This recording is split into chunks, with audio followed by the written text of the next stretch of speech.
Okay, can I start? Yes. Okay, so this is the committee of the whole meeting of the council of the village of Salmo to be held in council chambers at 423 Davies Avenue, Salmo, BC on Tuesday, May 26, 2026 at 7 p.m. Now that the meeting's been called to order, we'd like to just welcome everyone to the meeting and adoption of the agenda. The agenda of the committee of the whole meeting of Tuesday, May 26, 2026 be adopted as presented. I'll second. Any additions? Hearing none, all in favor? In favor. Carried.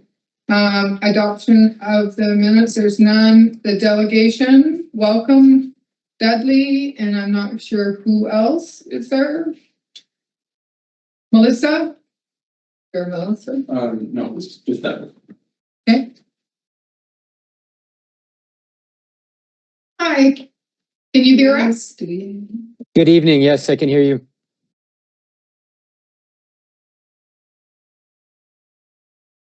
Okay. Welcome, and you may start. Okay, great. We're just waiting on Melissa, who I see has just joined here. Oh, she's not okay.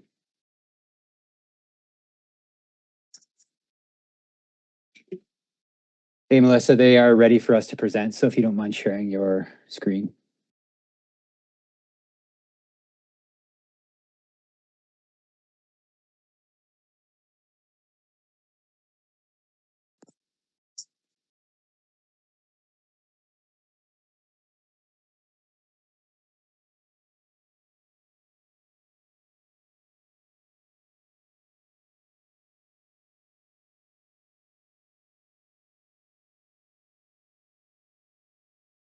Melissa, can you hear us? Okay, we're ready to start when you are. Oh, okay. Am I kicking off? Yeah. Oh, okay. Sorry, I missed that memo. Pardon me. Sorry, Melissa. Yeah, No, if you no, could just that's share okay. your, if you don't mind just sharing your screen. I can't share that presentation tonight, so. Yeah, no problem. Let me get it opened up.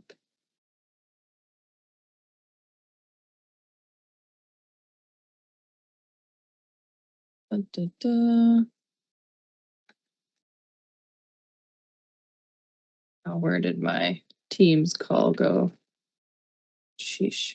Sorry, I'll share. And then if I go present. Can you see that? Yep. Fantastic. Thank you. Okay, good evening, Mayor and Council, and thank you for having us today to update you on the Sheep Creek Nutrient Addition Program for the 2026 season. My name is Dudley Coulter. I am part of BC Hydro's Community Relations team covering the Kootenay region.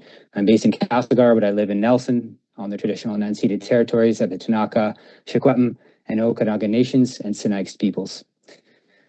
As we strive to do in all communities where BC Hydro operates, we aim to communicate regularly and transparently to uphold our commitment to powering a cleaner, more sustainable future for all British Columbians. I recognize that you have a lot to get through this evening, so we have prepared a brief 5-minute presentation summarizing the program, its purpose, benefits, ongoing community engagement, and our plans for the 2026 season. Before handing it over to my colleague Melissa, I'd like to acknowledge that our colleague Alf Leek is also joining us this evening to help answer any questions you might have. Alf is an environmental specialist in fish and aquatics. Over to you, Melissa. Thanks, Dudley. So my name is Melissa Field de Souza. I'm a part of the environment team at BC Hydro, and my portfolio covers the fish and aquatic sciences and the Bridge Seton water license requirements. I'm based in the Lower Mainland and have the privilege of speaking to you today from the traditional and unceded territories of the Musqueam, Squamish, and Tsleil-Waututh peoples. Freshwater streams like Sheep Creek can have low nutrients, which can result in lower productivity. Nutrient addition is a proven method to effectively enhance freshwater ecosystems and help fish populations. Essentially, what we're doing in this program is feeding and supporting the lowest trophic levels or the smallest things in the river. which in turn feed the medium things and then the bigger things, so on and so forth. And at the end of the day, we have stronger, fitter, and a larger population of bull trout, which are the target species for this project. This program has been going on for many years and has had different delivery models over the years. Originally, the Salmo Streamkeepers Society first led the project through different grant funding sources up until 2018. And then in 2018, BC Hydro began funding the work as part of our Fisheries Act authorizations for the 7 Mile Dam offsets. In 2024, we heard some concerns from local residents about potential impacts to the water quality in Sheep Creek as a result of this program. We took the matter very seriously and conducted some water quality testing through an independent laboratory and temporarily paused while we did this. The results of the water quality testing showed that the water in Sheep Creek meets all Canada water quality guidelines for drinking water. This information was shared, with local government, stakeholder, property owners, tenure holders in the vicinity of Sheep Creek in August of 2024. How were the tests done and what did they tell us? We took two different sample locations which were replicates. So they were analyzed, one upstream from the nutrient addition site and then one downstream, about a kilometer downstream. Both samples were compared in terms of drinking water guidelines. The downstream samples, as we had hoped, were healthier for fish habitat. And I've made a little graphic here, or a table showing. So the maximum acceptable concentrations, that's MAC that you see in the table here, for nitrates in drinking water is 45 milligrams per liter. And in Sheep Creek, the test results came back as 0.13, which is 1,400 times lower than the maximum allowable concentration. And then following that over through to, so nitrites is 3. We were about 300 times lower in Sheep Creek.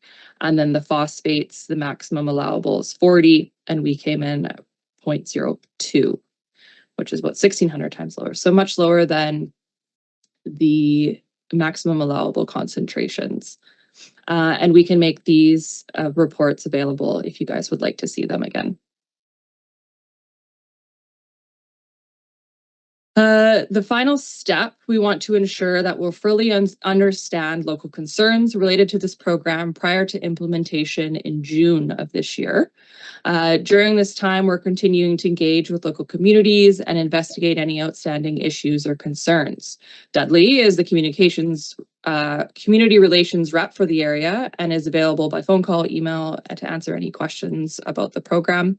And then simultaneously, our new contractor has begun speaking with residents in the Sheep Creek area. Last week, they engaged with 7 local residents in person, doing kind of a knock and talk initiative. As well, we've gotten 10 plus phone calls coming in and conversations with different community members, and ultimately all those conversations ended with a positive interaction. We'll continue to talk to community members to explain the program and answer questions while developing positive rapport. This holistic approach will be ongoing throughout the spring and summer. We've partnered with a Ktunaxa business to lead the program, Flatbow Culture Society. Flatbow is a Lower Kootenay Band organization out of Creston and a part of the Ktunaxa Nation, like I mentioned. Flatbow has experience leading environmental programs such as the Kokanee Recovery in Kootenay Lake in partnership with the province of BC, and many other fisheries-related projects throughout the Kootenays. Flatbow is partnered with Salmo Watershed Streamkeeper Society to help in delivering technical aspects of the program. Desmond Ross Collinger, and I apologize to him if I butchered his last name, is the lead from Flatbow and has been very involved with the Ktunaxa Nation for over 4 decades. He lives in Creston. Desmond's family has ties to the Salmo Valley, where his wife's parents and grandparents lived and farm.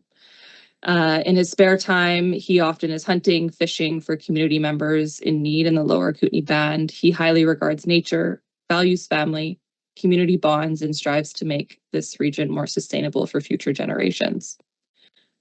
So all that said, this season, we're planning to continue with the nutrient additions and targeting the end of June to begin our operations.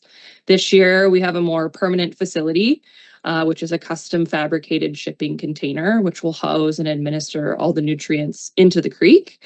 And then in the last year, we've also secured a license of occupation from the province for the site where the shipping container is going to be placed. And as mentioned, we've partnered with the Tanaha Business Flatbow and Stream Keepers to run the program through its implementation through the summer. So I'll pause there, and that's all the slides we had for you, and I'll stop sharing my screen, and we're happy to answer any questions that may have come up. Thank you. Does council have any questions? I have one, just a Yeah. curiosity question. How did you decide where to administer the nutrient? Like at what point in the creek? How do you decide that? Well, I'm going to turn that one over to you. Sure, I can answer that. So, yeah, well, this program started over almost 20 years ago, and we looked at a number of different sites. Salmo, we need a site that's not too large in terms of stream size to make the nutrient additions useful. There has to be water clarity. There needs to be access to the site. And we have a target fisheries benefit that we're trying to improve on, which is bull trout. So there has to be a bull trout producing stream and location as well. So Sheep Creek ticked all the boxes. This particular location on Sheep Creek was identified high enough to ensure that the nutrient growth could be effective at improving bull trout habitat and bull trout growth in the area. And so, yeah, that's the rationale for the location. We've subsequently looked at several other sites to, in case we did need to expand the location, and we haven't really found any other sites that are better quality or better access or provide better benefits. So this is the site that represents the best opportunity. Thank you. Council, did you have your hand up? I didn't, but how much, by adding these nutrients into the creek, what kind of increase in the bull trout population do you see? There is overall, we're looking at, it really benefits juveniles, like Melissa was saying. It's kind of goes up in the trophic levels. So starts with algae growth, which is the primary uptake of the nutrients that are added. And then invertebrates will eat the algae, and then the juveniles eat the invertebrates. So we see a doubling in the overall survival of juvenile bull trout. And those that know the Salmo know that there was a long-term sort of depression of bull trout stocks, and we've seen over the last 15 years, since which was about 5 or 6 years after the original nutrient program was initiated, significant improvements in overall adults through that. But our primary indicator is a doubling of juvenile bull trout. Thank you. Thank you. I'd like to thank you for your presentation. I have a couple of comments that, yes, we received your letter and it came to council, and it was in one of our packages back in 2024 when I received it. I would love for you to resend it along with the chart that you guys, that you produced with that, and the name of Desmond so we can, not his name, but the CAO, if there's any questions, he can actually contact that person or whatever. But the other stuff we can put on our website, because you obviously have had phone calls. We have a Facebook page. We've got people that they are keyboard warriors and will go all over the place without actual facts. So we can put it on there with some facts, so people can be directed to that. Are you looking for just the little table graphic that I put together? Because we can also, I guess, in supporting documents for those, share the water quality results again, which is where those numbers are coming from. Sure, that would be great. Okay. And Dudley, you have that the information or the address that we're going to be sending that to, I assume, yeah? Yeah, Sal- we'll yeah. we'll The get that CAO sent to you at guys. Salmo? Yeah, is that Derek? Yeah, Yeah, I'll send it to him tomorrow. excellent. So the water quality and then Desmond's contact info. Yes, please. Okay.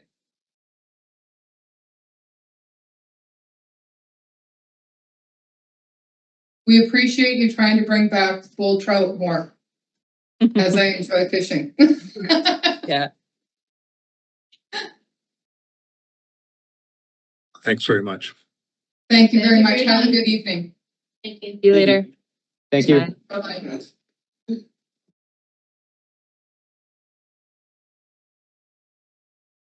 Alrighty. So we'll go on to bylaw and policy review. So we had started this. And we were, That's what I wanted to know. Thank you. thank you. Thanks. Thanks for coming in and listening.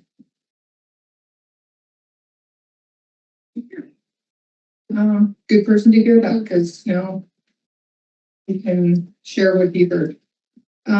So we're gonna go back to, I don't know if you guys have your last one. I don't, no, I don't think I do that. I think I have the one in this package. That I see. The last paragraph. So the last Yeah. COTW one, Yeah, that would have been it. That would have been the that's it, but we were on page 49 of that, is where we started. Right, it's. This is the last meeting, the last meeting of this. The public meeting. Okay. So it starts with the top started with home-based business enforcement with or without scoring system. Just gonna put it up. Okay. So the 2028. Yes, yeah, 28th, 28, sorry, yeah, 28. We were on page 51.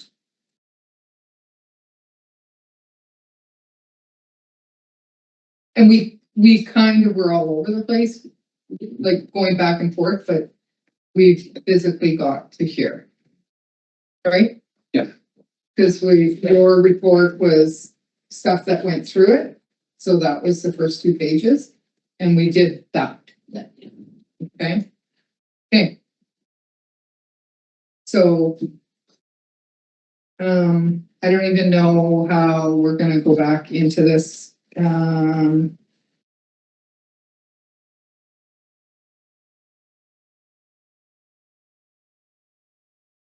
So anybody, let's just do it this way. Anybody have anything on, page 51?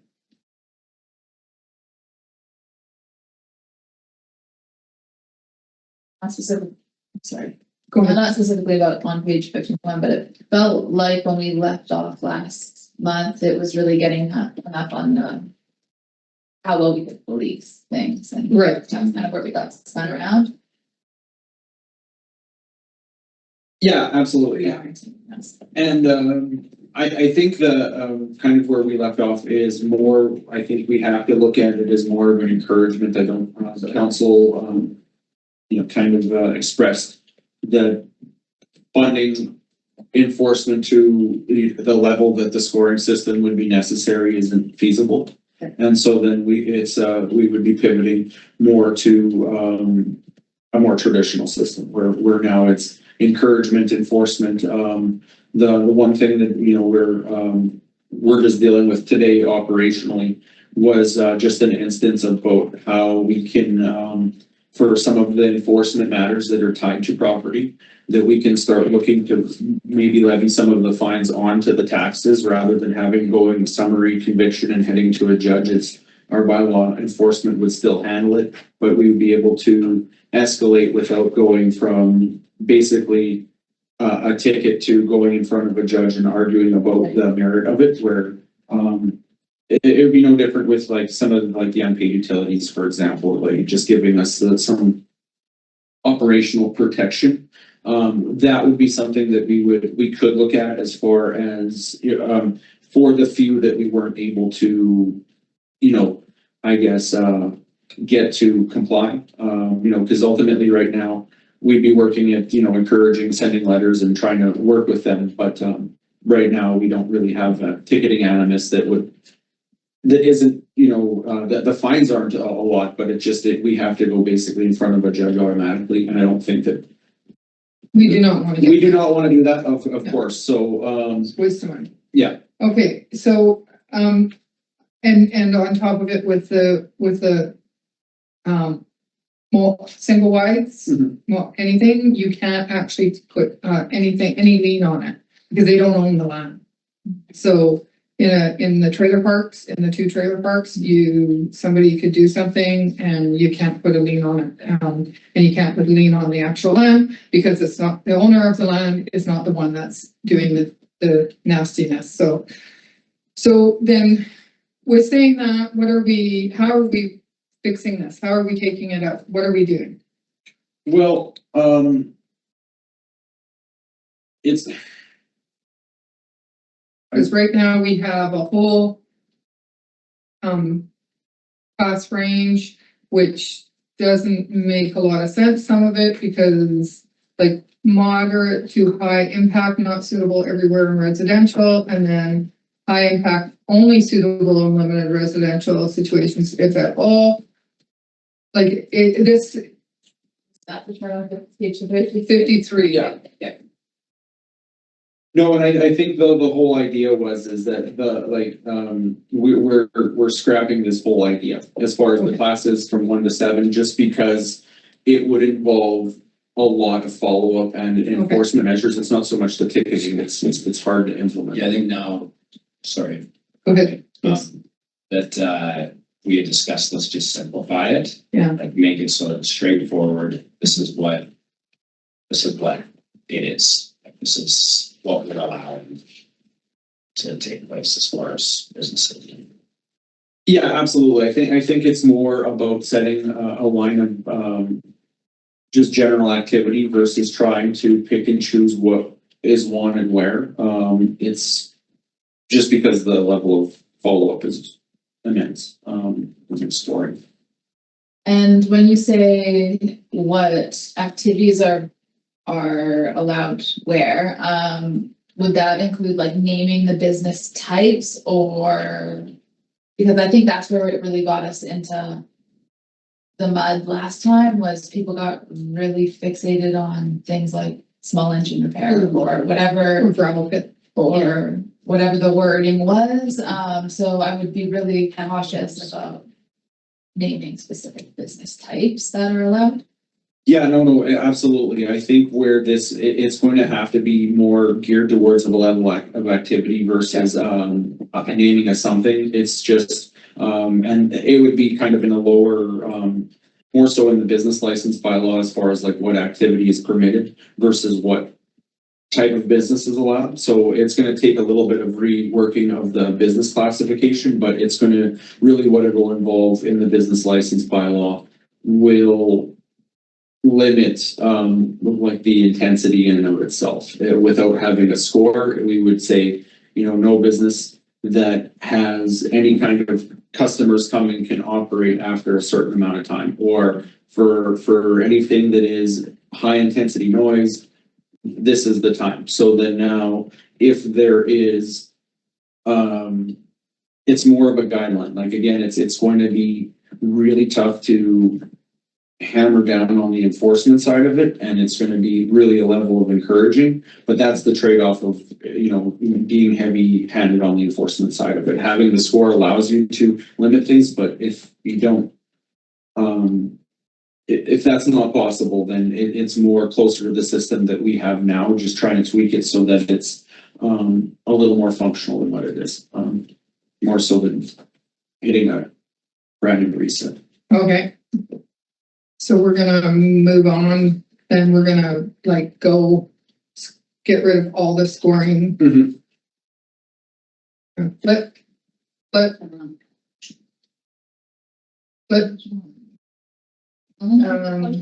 Yeah.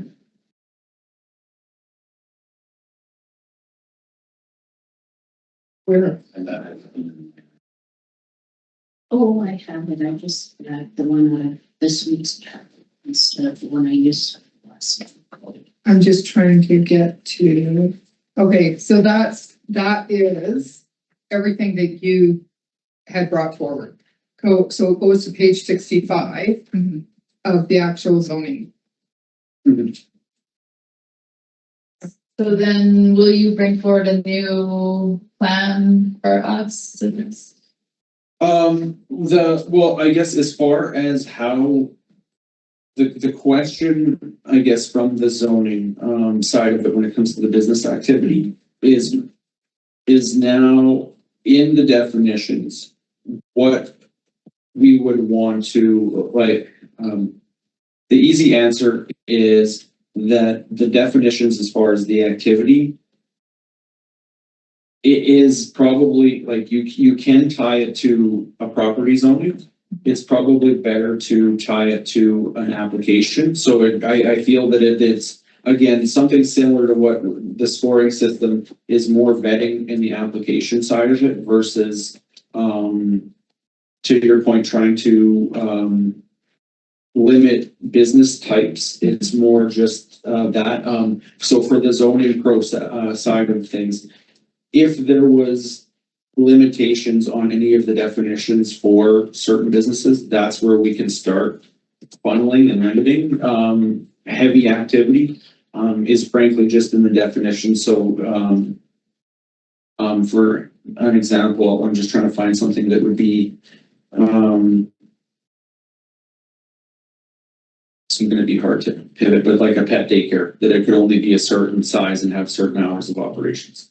So you would frame it something along those, that line. So to clarify, it'll be like pulling the business license side of it out of the zoning kind of, and not basing it on any specific area of the town, just based on whatever activities the businesses. Yeah, essentially what we would do by combining, like with the OCP, where we combine the single designation, is that with the zoning, it can be treated with the same principle, is that we allow everything everywhere to a limit. And then once there's a limit, we don't allow that anywhere. And that's kind of where we're moving towards. So judge it by the business, not the area. Correct. So then it's now not, if council felt that you wanted to have a higher level of intensity in a certain residential area based on parcel size or based on geography or access to highways or whatever you felt was necessary, that would kind of eliminate all of that. Is that now it's just what is going on and do we allow it? Not if you want here, that we want a mechanic shop on this side of town or gravel pit or what have you, anywhere, we don't allow it. And so off at the beginning of the application process, it may look like we're not open as maybe we were.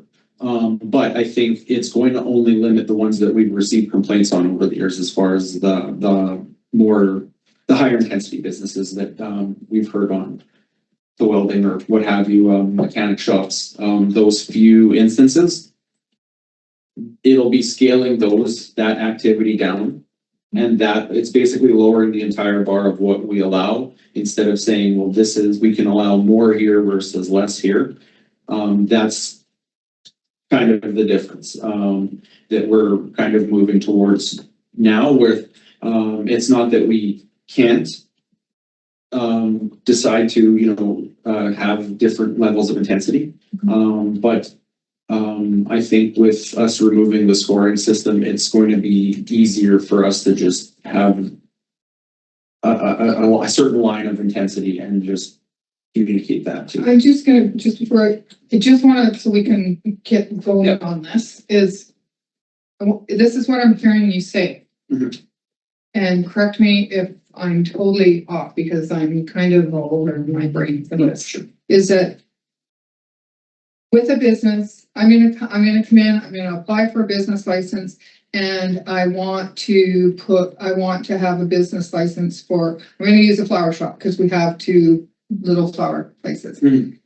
What I'm hearing you say is that the office may say, no, we already have two, we're not gonna allow you to have a flower shop.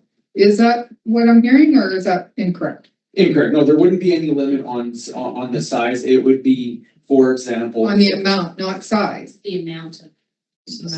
Oh, the number of flower shops? No, we would never limit. If there wanted to be Okay. 1,000 flower shops, Okay, where. that's what I was hearing. No, sorry, what it would mean more so that, like, to use their flower shop example, that if we wanted the flower shop for the home-based businesses, for example, to have, external retail, where they could roll out, a rack and have, that, Okay, it would be limiting that size of it okay. versus.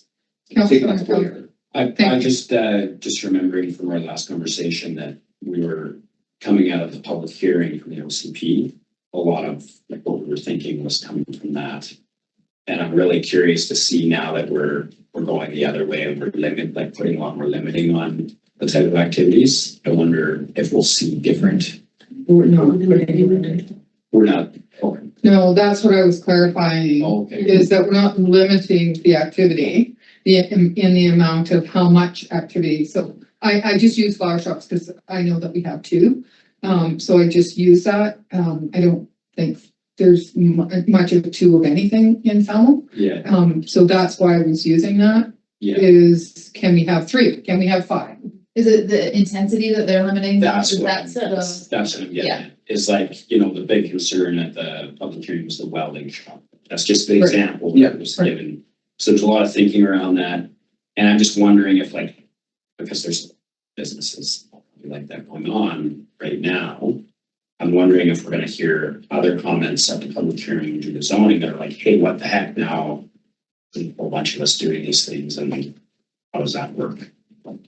Yeah, no, absolutely. No, and that's where, in the business license bylaw, we would have that you're restricting the level of intensity that a business can be. So that's where, like, to a welding shop, it would be that your hours of operation due to the noise would be limited between, say, 11 and 3 versus saying, you know, versus you can't have 3 welding shops. It's like you would just limit what you could do. So if somebody's saying, well, I want to open a mechanic shop, one, if in the business license, if council agreed to that, then great. Then the guardrails for that business would be within there that this business can only operate this way.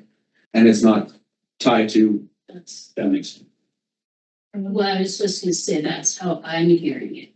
I mean, we could have 10 flower shops, but they're all only able to operate between this time and this time, and they're only able to have this event. Is that right? yes, yeah. That's why I wanted to That clarify makes more that. sense, yeah. That's, Yes, no, sorry, yeah, my apologies for not, but that's. and because, I had said it, a gravel pit, nobody's allowed to have a gravel pit. It's mining. You have to go through the mining act, and the municipality doesn't allow that within our municipality. So please, if anybody's hearing that it's not all over Facebook, that Salmo was not allowing gravel pits, because has been a concern at one other public hearing. And no, you can't get a gravel pit. So, okay, so can we move on, and we'll head to, we'll just go from Yeah, page to page. We're 74, we're starting on definitions. Anything on page 74?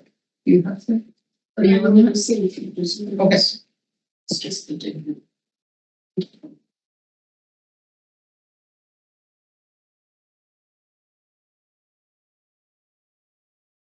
Hearing none, we'll move on to 75.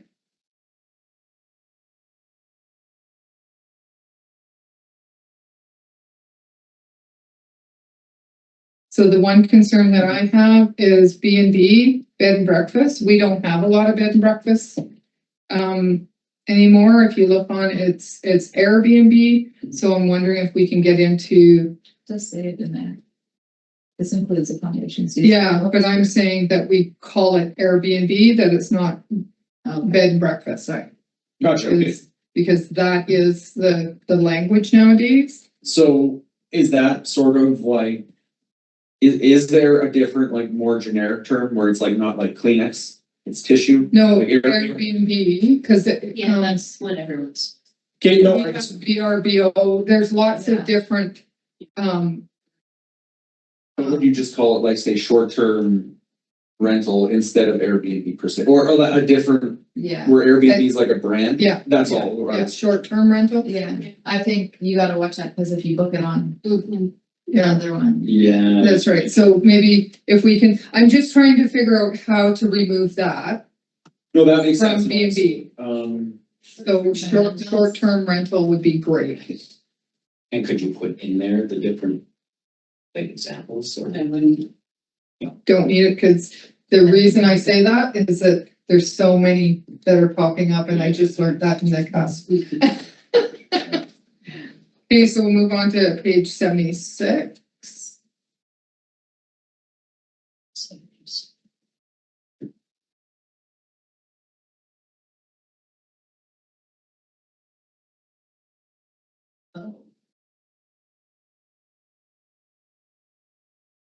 So the one thing that right off the start, when we started, is I am wondering, I know that we have a lot of housing stuff, and I know that when we get down in the nitty gritty, but as we're going through, because I don't want to bring up each one, is there a way that we can put all of our types of housing under one, like under housing? And then have like, so when I went through, I found 1, 2, 3, 4, 5, 6, 7, 8, 9, 10, 11, 12, 13, 14. 14 that are not under the residential dwelling. Right, so So that's I'm like the just laneway and all of those. Wondering if we can amalgamate all of those, so when somebody goes looking, they don't have to look through all of this to find what they're looking for. Okay, Wouldn't you still have to have laneway and then C housing? Like, you'd still have to have laneway with a C. We could just have housing. And then they have everything under housing. So if you're thinking laneway, you're thinking of a housing, I get that. right? But if someone's thinking of a laneway and they can't find laneway, are they gonna look under housing? Well, then they can phone the office, and if they're that, I mean, if they're not thinking that that's, just saying. because there's a lot, right now, there's conversation that comes in over the years, is where does this fit? Where this way it can just go, because then they say, oh, well, and I can go back to our past CAO, Williams, is she'd say, oh, that's under this kind of housing. Right, so it was always flipping around in here. So I just think for ease, so would we differentiate in the zoning now the difference between, say, for housing, for primary dwellings and secondary dwellings? to break it down in that. For like the carriage houses, or Sure. so that they would have separate definitions as far as what we would allow. Like this goes into our conversation we were talking last time about, if, for example, we would have it in a possibility where somebody could build a larger secondary suite than the principal residence. And not saying that we didn't want that, but if we did want that, you could tie a definition with the secondary housing, and talking with our other approving officer on staff, it was more like a lot of places have a percentage, so that it's like your secondary suite can't be more than 80% of the principal dwelling size, and just tying it that way. And then that's maybe where having two separate definitions would help for primary versus secondary. And then again, they could have the same sort of structures within each one. It's just that we have to sort of break up that second.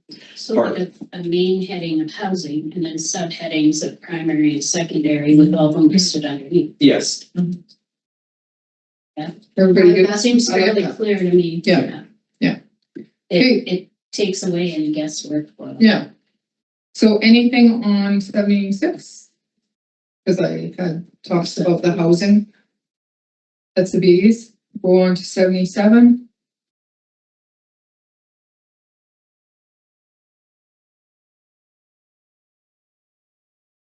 78.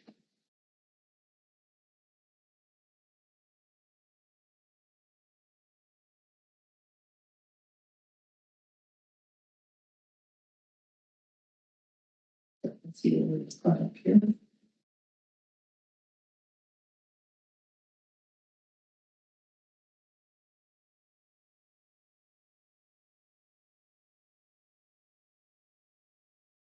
Okay, so I just wanna, if any, I don't know, does anybody else have any questions on this page right now?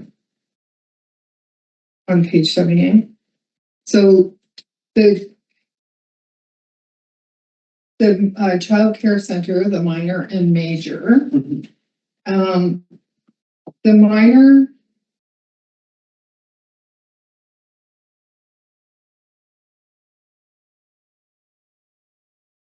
I'm not sure that how these definitions actually, and I looked in my one when we first did this, and I had the same questions, and I'm still wondering how the major to me says like like our daycare. Yeah. Mhm. Yeah. Okay, the minor to me says that it's in somebody's home. Yes.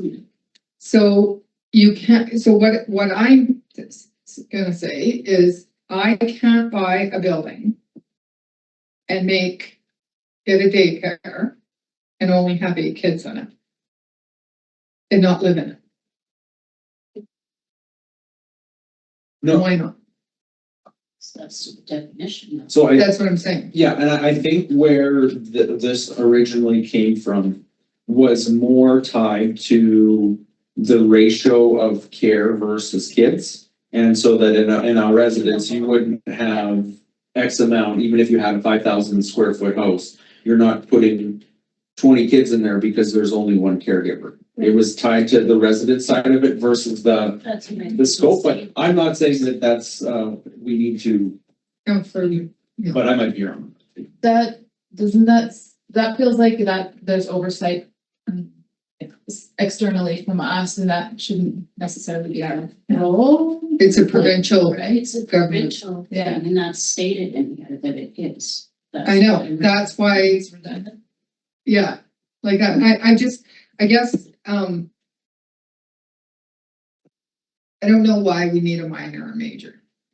It comes to, I get maybe to that's what ended up happening with this one, is there's a lot of minor and majors, and I don't know, like, I get it with some of them, but this one is tied to the Community Care and Assisted Living Act, and I'm not sure how, like, to me, it's saying that we're taking that and we're saying you can have one in your home if you have 8 people, 8 kids. But and no, I'll just say 8 kids. But if you want, and you want to have 9 kids, you can. Mhm. Why can't they? If the Assisted Living Act that allowed it, then why aren't we just staying to that? That's what I'm questioning. Say that it doesn't allow that. Just like if it changes, it just seems like it's gonna date itself. It has a Yeah. risk of dating itself. Yeah. Right. By policing something that's already policed.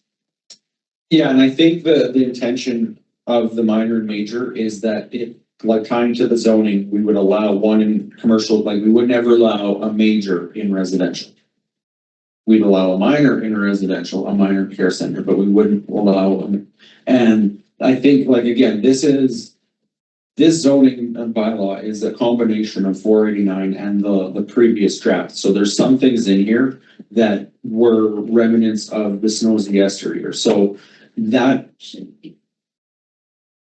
well, it's not like a version, like it's harmonized between all of our OCP discussions. It's just that there's things like this that were in there from before, that it's, if we're looking at a home-based business, well, do we allow a childcare center? And then now, okay, well, what level? If somebody says, well, I want to have 20 kids, well, that's not allowed in your house. And that's the only thing that we can say as far as the scope of it. I'm not saying that's necessarily our job. It's just more on when they apply for that original application. We're basically guiding them and saying, it's too big for your house. And that's really it, according to the legislature. If we change that definition to require meeting the licensing requirements of the Community Care and Assisted Living Act, that would allow it to kind of continue to follow them. If their rules or regulations change, then that continues to match.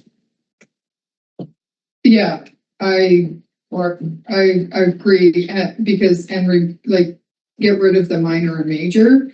The care, and I'll use why I'm saying this, is because we have some big pieces of property that could easily have a house on it. And, there's multiple properties down in Glendale, that could have a house that has built a whole daycare center underneath their in their basement. Which actually Councillor Heatley's house, that's what was in the bottom of that basement for years, was a daycare center before we ever had a daycare center in Salmo. And that's in residential. So that's all I'm trying to say is, but it had to run by a regulation. And I think that this is just restricting. So. The only thing that concerns me there is the person, like, that we, like, our office people know the 8 or limits. Because are they gonna know what's allowed under the community care and assisted living without actually looking it up? Well, and Do you then see what I mean? Like, Yeah. no, and that's it. That's the kind of the issue is like, is this our job to even enforce that? It's just more what this would, like, by taking out a minor and a major and say that we would just allow childcare centers, then that has the potential to open up something larger than we want on a residential parcel per se. If we don't have a limit on that and say somebody, to your point, like Councillor Eaton's house had 20 kids in the barn, if we're fine with that, then we don't need any of this. It's more what we're good with. It's just that if there is a limit on what we want somewhere versus a minor or major, like the idea with planning is always, unfortunately, to, guess that people are going to try things that you don't want. And so they're going to push limits. So if they want a child care center in their residential property, they're going to try and maximize it for revenue. Kind of on that side, from the business side of it, to a point. So, okay, I'm kind of on the fence here, but if we just put childcare center and then means an establishment licensed as required under the Community Care and Assisted Living Act, intended blah, blah, blah, without specifying the 8 children or the days a year, because that would be under the act, right? So if we just put it as a basic, then when it comes to us as a business license, we would look further at it. Well, the thing is that we wouldn't have any information of that. Is that essentially what we would do is take this application and send it to the province who's responsible for this. So that's. No, don't stop, because people are. Yeah, no, sorry. And then that would be how we would do that vetting. And if they had any problems, well, then they can they'll have the owner's contact information. But in theory, if the province had an issue with approving that, they would respond saying that's about the capacity. But Okay, so I'm not talking capacity. I'm saying when the business license comes in, it would say where this was gonna happen. And then we would say, oh, well, that wouldn't work, or it would work, or whatever. And then it gets sent off to the government, right? If it's licensed. No, when somebody opens up a daycare, Yeah, and I use yeah, that because that's what we're talking about, is they don't have to have approval unless they have more than 8 children Right, from this act. okay? yes. Because they're running But the minor says licensed as required under that act too. I know. Okay, So that's what I'm saying is that if you wanted to take in 4 children. Yeah. To be able to help with after school program or whatever, because there's a wait list at the daycare, you could not. With the way that this reads, you could not do that legally in town. We have people that take care of kids after school and all that kind of stuff. And legally, they actually shouldn't be doing that because that's not allowed in our community. So it should be that if it is, and this is the problem, is this says child care center, but it's under the Community Care and Assisted Living Act, where that means that somebody couldn't take care of somebody that's got a disability, Alzheimer's or anything, right? So that's why I'm fixated on this, is how do we clean this up? So we release the office to allow, and if somebody is opening up a childcare service, such as our daycare center, another one, that I would think that they have to be legalized, if I can use that word, Mhm. and they have to have a license to be able to run it. Right. Not a business license, a license from the provincial government. Yeah. So that would, it's not got nothing to do with our village office. It has everything to do with them applying and getting approved. And then they come here just to get a business license to be able to do that. Okay, so are you asking then to take out the, we have 3 of them actually, childcare facility too.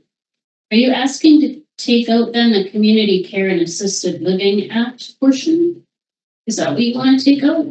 No, is just licensed, take out the major and minor, Yeah, right? And so it's just one childcare center, established license as required under the, because that's what it's under, Community Care and Assisted Living Act, intended to provide care, educational system, services, and supervision, period. so why do we even have those 2 when we have childcare facility? It basically says the exact same thing. Yeah, that's The that, facility is above. now that's where they would have 2 different classifications, is that the childcare facility. We should keep that, and then if anything, subhead the others, but why do we even have these major and minor? Because if you look over here, you have your daycare facility on top of it, which falls under that same act. Yeah, so then there's another, a definition for daycare facility. I would just take out the child, major and minor completely and go with the childcare facility and the daycare facility. They're both. Well, so they reference They each other, sorry. do, yes. But they almost are, that means like they're one and the same. So that's like when we would have to, when we were talking about the housing, Yeah, where it was Laneway C housing, yeah. it's basically, Well, that's what this Okay, says. no, not back and forth. You gotta let him finish. no, sorry, it was just like, it's like the sort of the, where each definition is pointing at each other. So, they kind of cancel each other out. So, it would be, you can have them both, but it's not like they're different. It's just 2 different ways to say it the same. Okay, let's flag that one, because we could spend, and let's, maybe all of us, so it's the ones that we're flagging is the childcare facility, the daycare facility, and the childcare centers, the 2 of them. And if we're finished this, we can come back to figuring that out more. Okay, let's go on to anything else on 78? 79?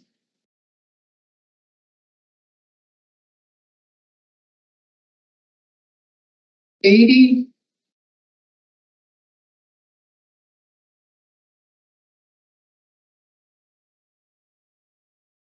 $81? Then we also get into the group home, major and minor. Well, there, yeah, down here, it's also community care facility.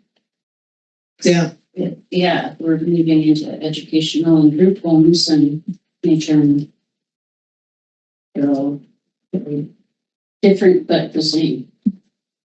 okay, 82.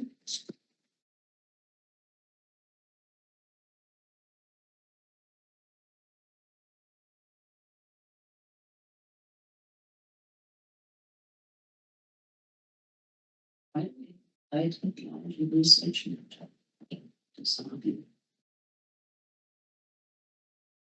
Not doing aeronautics, so robotics. So when you're looking at this, don't think about it as what's happening right now. Covering the bases. If somebody tomorrow decided that they wanted to build robots, An AI data center. an AI data center, which is happening And then we have. in Christina Lake. Oh, really? Really? Yeah. Heard that. Well, Yeah. Well, anyways, yeah. So that's all I'm saying. I get that one. Just Okay. look. I have a question mark beside hotel, and I'm not sure why. Mhm. Things regarding the-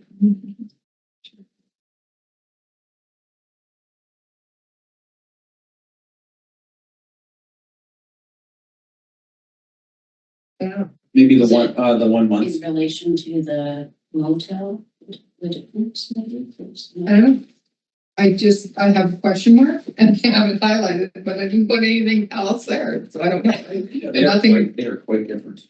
It's the two definitions. yeah, the two definitions. So hotel and motel are. I don't know, maybe, is it not fitting? Is it because the is way out here? I don't know. Oh, could be. I don't know. I don't know It why could be that's, I have no idea. that's random. Okay. 80, It fits up. 80, yeah, it sounds fine. I don't know. I apologize for even bringing that up because I have no idea what's my fault for not writing it down. 84.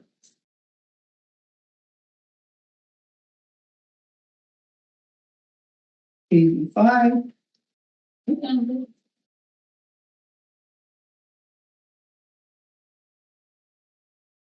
86.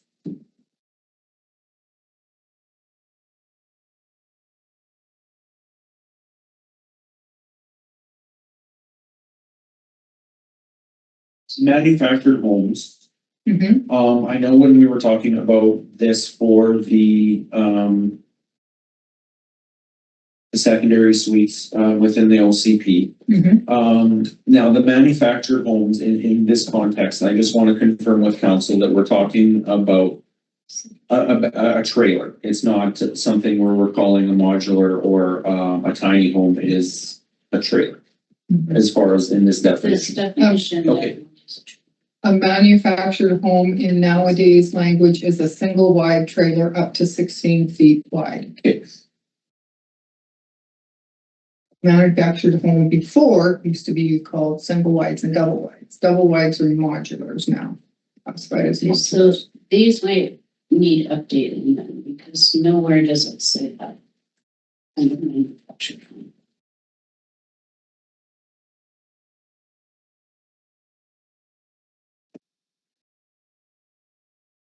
That might be where, in theory, we could add that code like that, MH said 240. Right. Yeah. Um, It's not.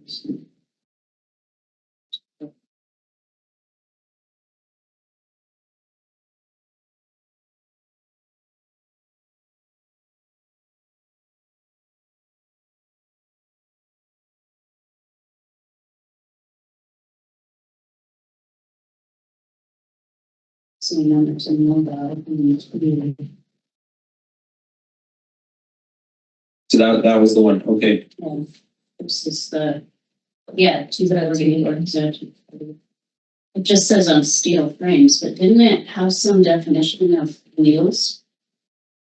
Wheels in here? in the mobile home?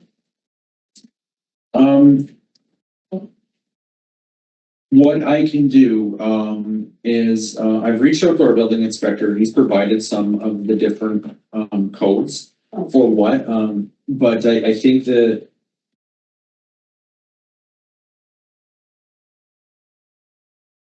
I would think that, in this, instance, they are kind of one and the same as that manufactured home and mobile home would be. So what I would do is at the bottom of mobile home, I would see also manufactured home.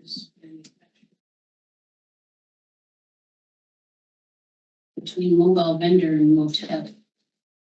Is manufactured home.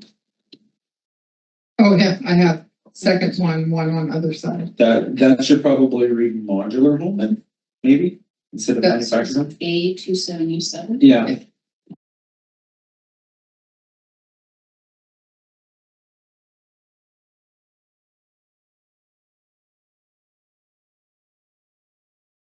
Anything else on 88?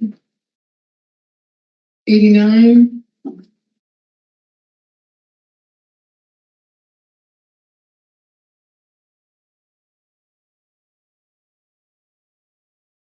$90?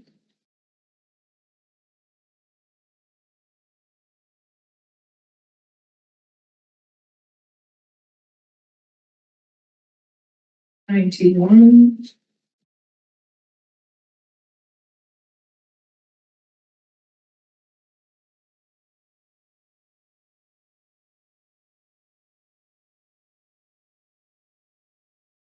And that on 91 is where it says residential dwelling, that's where I was talking of, like, I don't know if you just put it, instead of putting residential dwelling, just put it on housing, all of it, and then separate.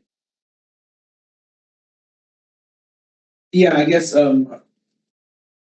if it would be more I guess, how council wanted to differentiate the primary versus the secondary, so we could go primary dwelling, secondary dwelling, and then have, Like have housing, primary dwelling. yes, Yes, that's what we. yeah, so you'd have. But under housing. Under housing, yeah, housing means this, and then these are the two classifications, primary, secondary. Yeah, I got you. And then a list under each one. The one thing, and I don't know what, I don't know if I saw it here, because under housing, it was like there, and I don't see it here now, is live work. I don't see that. No. I don't either. So, Maybe under work, what? Under double? well, I have it on my, I just put, what about live work, housing and rental housing, So, or retail, housing and retail. so is that more, I guess, when it's the live work, what my previous direction was actually to remove that? Because how it was intended before was that you needed to work under the bottom, where it wasn't like you could rent up the top and work at the bottom. I think that was misunderstood. No, for sure, we wouldn't want that, but I think that's why we took it out, was because that was the whole idea, was that it was really limiting, that we didn't want that, and so we just took out the whole definition. We want the definition. Yeah. We want the definition to be clear, that you do not have to work in the bottom to live in the top. So, Something like the hairdressers, right, where Joanna works below and somebody else lives above. Yeah, we would want to encourage that, we wouldn't want the owner has to live upstairs. so we need a definition. Okay, So if it's, housing and retail, if that's the definition, something, it's because live work implies that you're living in the same place that you're working at. Even when you go into the if you put that definition in Google, that's what you would get. So that's what I'm wondering is there another word like, Housing slash retail. well, the one that's typically used is, like mixed use, that's the usual one. No, I know, I'm just saying that that's the normal one, because it's commercial and residential, and so that's why they. What if we put up, down, front, back? That still Yeah. leads to people thinking they personally. Yeah, it would just be more. housing, Retail. Yeah, I know, and I think where it's to your point is if there's a difference between up and down and front and back, so like Pizza Mine versus Joe's. Joe's. And there shouldn't be. Look at him, he's getting Salmo. I'm getting some.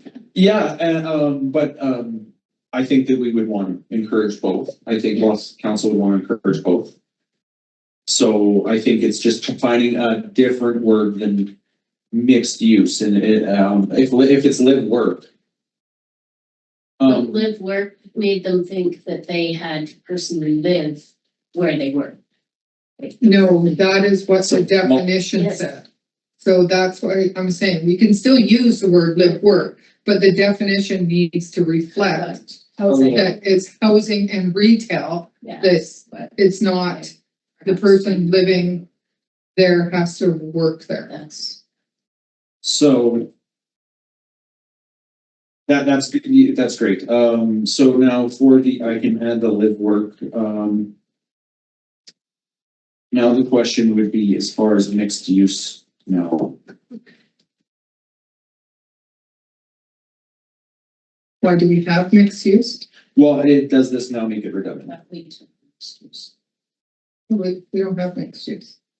I'm pretty sure we removed it because it was in here. If we have it, I don't know what it's under. We have mixed use buildings and mixed use development above mobile home.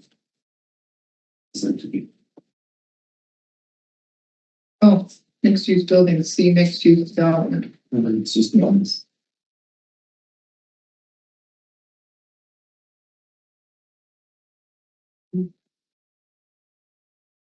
So that's trying to encompass the live work, but just, I don't think it captures what council's looking for either.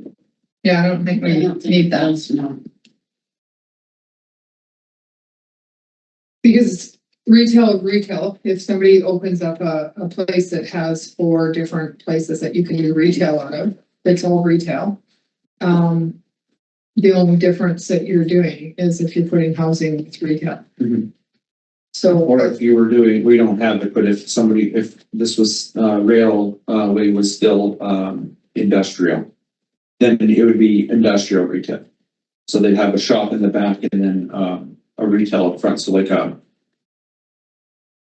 what would be a good, like a flexi business where you have, but the warehouse in the back, we wouldn't allow in retail. We wouldn't allow in commercial just because of its scope, like that would be the difference.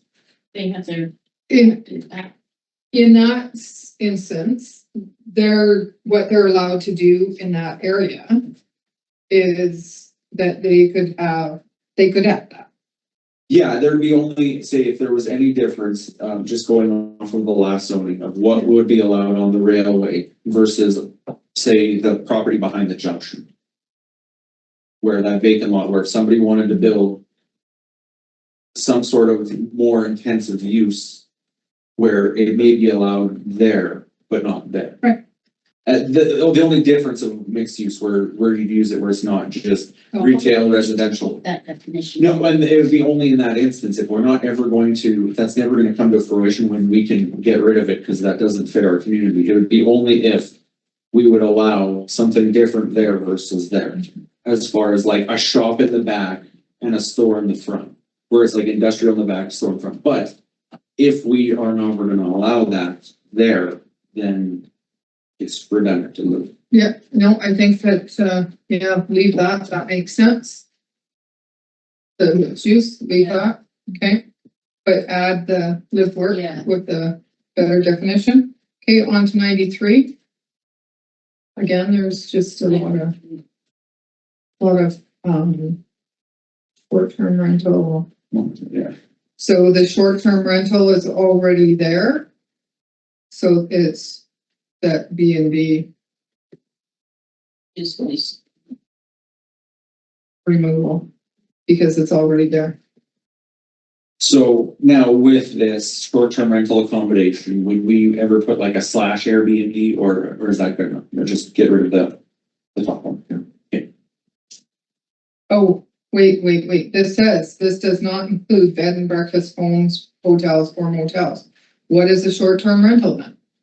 Means the use of a dwelling unit, Be like an Airbnb. but it says it does not include. Oh, the difference is, okay, so the difference is that the definition of old school bed and breakfast where they serve you Yeah. breakfast versus Airbnb where it's you're renting my house whenever I'm on vacation. Where there's not that service level with an Airbnb, it's tied to a service maybe? where you have the different definition of like, the difference between a hotel versus motel is just how you access it. Where the difference between a B&B and an Airbnb is that a B&B, they'll serve you breakfast in the morning and the hosts are there. Where Airbnb, you're on your own. That you just rent a space. Maybe as a non-traveler, I don't know if that's correct. I think you need to just get rid of bed and breakfast. And leave hotels or motels. It's not good. What does that? Yes. Okay.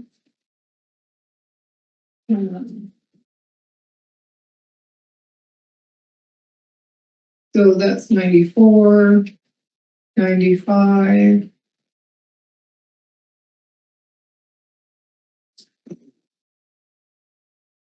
I had a question about, storage yard versus the self-store facility. And if the difference is just having the improved, building, you know, with the roll-up doors, is the self-storage or storage yard, if I'm looking, would be like an RV storage place, like where would be nothing but campers. Is that, That's basically the difference. okay, Like, wouldn't, the hardware stores yard behind be storage yard? Whereas a self-storage would be like, the place out on the highway. With all the individual places. so so like the storage yard would be. Storage yard would be like the. Car wash. Well, say even like next to Roxy's food truck, where it's all those vehicles. That's storage yard versus storage facility is what you're saying on the highway. I'm not, Yeah. Yes. not the scary, That's what I'm saying. yeah. I don't know if the storage yard would classify, because this is talking more lumber, new building materials then. But then it's going down vehicles, equipment, machinery. Yeah, I think it would also include like a place where people outside, right? Where they just park their RVs for the winter. There's lots of places like that in trail I've seen. Yeah, no, and I don't know if, like, just in the idea of if somebody applies for one versus the other, what I would be expecting, because when I see storage yard, I'm more envisioning like what you were saying behind the hardware store where they have lots of almost, Fenced in, but borderline accumulation if it was in a residential property. You know, Yeah. where the storage facility is, that building out on the highway. storage facility, like here, it says that it's private, individual, self-contained. Whereas a storage yard is just an open area, no building. Like, just where they're housing stuff. Mm-hmm. Is that, I'm not reading that. That's how I read it. Self-storage facility, building and buildings are both capital Bs, and I'm not sure why. Yeah, no, I know, she was that, it's not letting me change it. Contact 96. One more, consideration, when we were talking about building height, and stories and what's allowed. Just the definition of stories where they have the minimum is 7, 10, and the biggest is 12. That's where, when we were talking about our 34-foot building height, of why that can't be ugly 2 stories, like a 34-foot house with 17-foot floors. That would limit this definition, saying you need maximum of 12. So then you could fit 3 stories, but then it'd be a 12, and then an 8 kind of thing, and that would be. Yeah. Minimum, Yeah. or 12, and 10, Yeah. actually, but. Yeah. Okay, And then if half story, for anything, for the carriage houses or the secondary suites, if there was any sort of. Yeah, just wanting, not wanting, it's just that. If that's the definition, we would want if somebody wanted to throw a story and a half above a garage. If there's just any consideration, I'm not saying there's anything wrong or right, it's just that that's. I know we were talking with the carriage houses that, the height might be.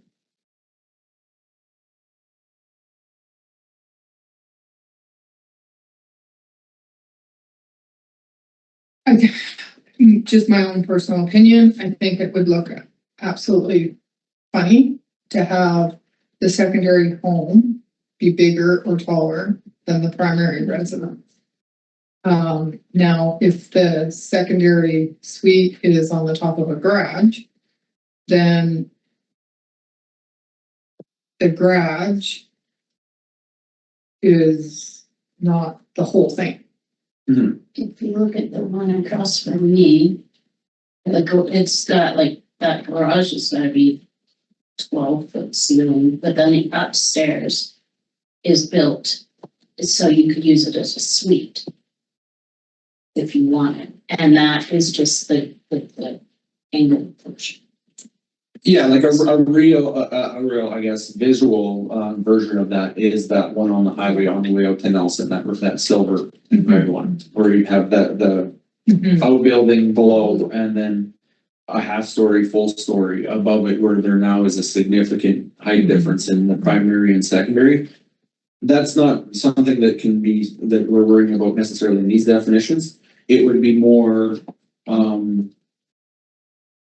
if there was any sort of limit on the type of secondary housing that we would want. It's not so much the definition, it's just that we would have to state as far as somewhere in the bylaw that we would say, well, we don't want, or there's a certain cap for building height, or there's a certain combination of what we would allow for that secondary. So it's like, we would only allow a 2-story carriage house if the primary residence was also 2 stories tall, for example. I'm not saying that, but that would be a sentence that would eliminate, if council didn't want something that was on Highway 6, you'd have a significantly taller secondary dwelling than the primary. We won't get into that because that should have never happened in the first place. It's not council. So are you suggesting that we add a definition under what would be the heading, and how would the definition go? Well, where I would put this is that I would probably put it under housing, under the secondary suite or the secondary dwelling unit. And in there have a restriction that it can't be taller than the primary residence. If that was the line we were looking for, if we wanted something a little more nuanced, great, then you could have a certain height where it couldn't be more than a half story taller. And then we could lean on that definition. But if we wanted it that the principal always has to be taller than the secondary. Okay. Then Is everybody good with that? Does that make sense? Yeah. Yeah, the only thing that it would do, I guess, is that it would limit the people from building up, but then they would want to build out. So then they'd have a garage with almost like a cabin, almost like 2 houses, where you have a small secondary facility with the garage attached to it because they want the parking, but then you'd have the primary residence, which is the primary, instead of going up. Then you're playing with the site, the front, the lot coverage, and then the setbacks in that too. If they wanted, like, back to the parking side of it, when we're with these dwellings, is that if I know we're talking about shrinking the parking down to 1 stall for these, so that may limit this, where somebody isn't going to say, well, now we need to build a garage because we don't have the parking, because we would, as of today, we still need the 2. So if we shrink that down for the secondary where they only need 1, well, then that may limit anybody trying to build a house beside a single garage, for example, like you have a super single and then a little cabin beside it, or a secondary, because they would want to squeeze in the parking. That would be the only, I guess, creative things that I've seen where people will try and get around that, is that they want the garage, but they also want that second house, and then they'll build beside it instead of up if we limit, which is fine. I know when they built the one across from me, they had to bring a ladder around. So would that be like a variant? Could they do that then, or? So anything that would be a minor variance, and a minor variance would be something really not like a couple extra feet off of a line setback or something. If it was something where it was encroaching on a neighbor, that's now major. Like, so if it was encroaching on the front, like say for the front setback being 25 feet, if they were going 22 feet, that's something I can decide as a minor variance. If they were going 2 feet to the left, where now they're gonna encroach on their neighbor, that's something that is now a major variance the council has to decide because it's affecting more people. Where it's not just the property coverage and all that little stuff I can decide, anything where it starts affecting community is where now it becomes a major, and now it's a community decision as far as what we would want, because then that somewhat, it doesn't set precedence, but it makes it harder to approve the next one. If somebody wanted to encroach and say, well, I have a 5-foot setback on the side, I want to make it 2 because I want to extend out. Okay. That's, So what was the name of the actual definition? secondary dwelling unit is what we have right now.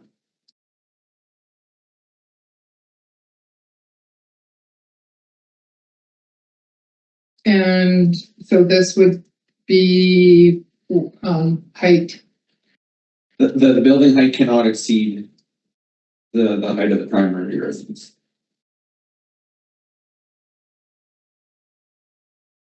How does everybody feel?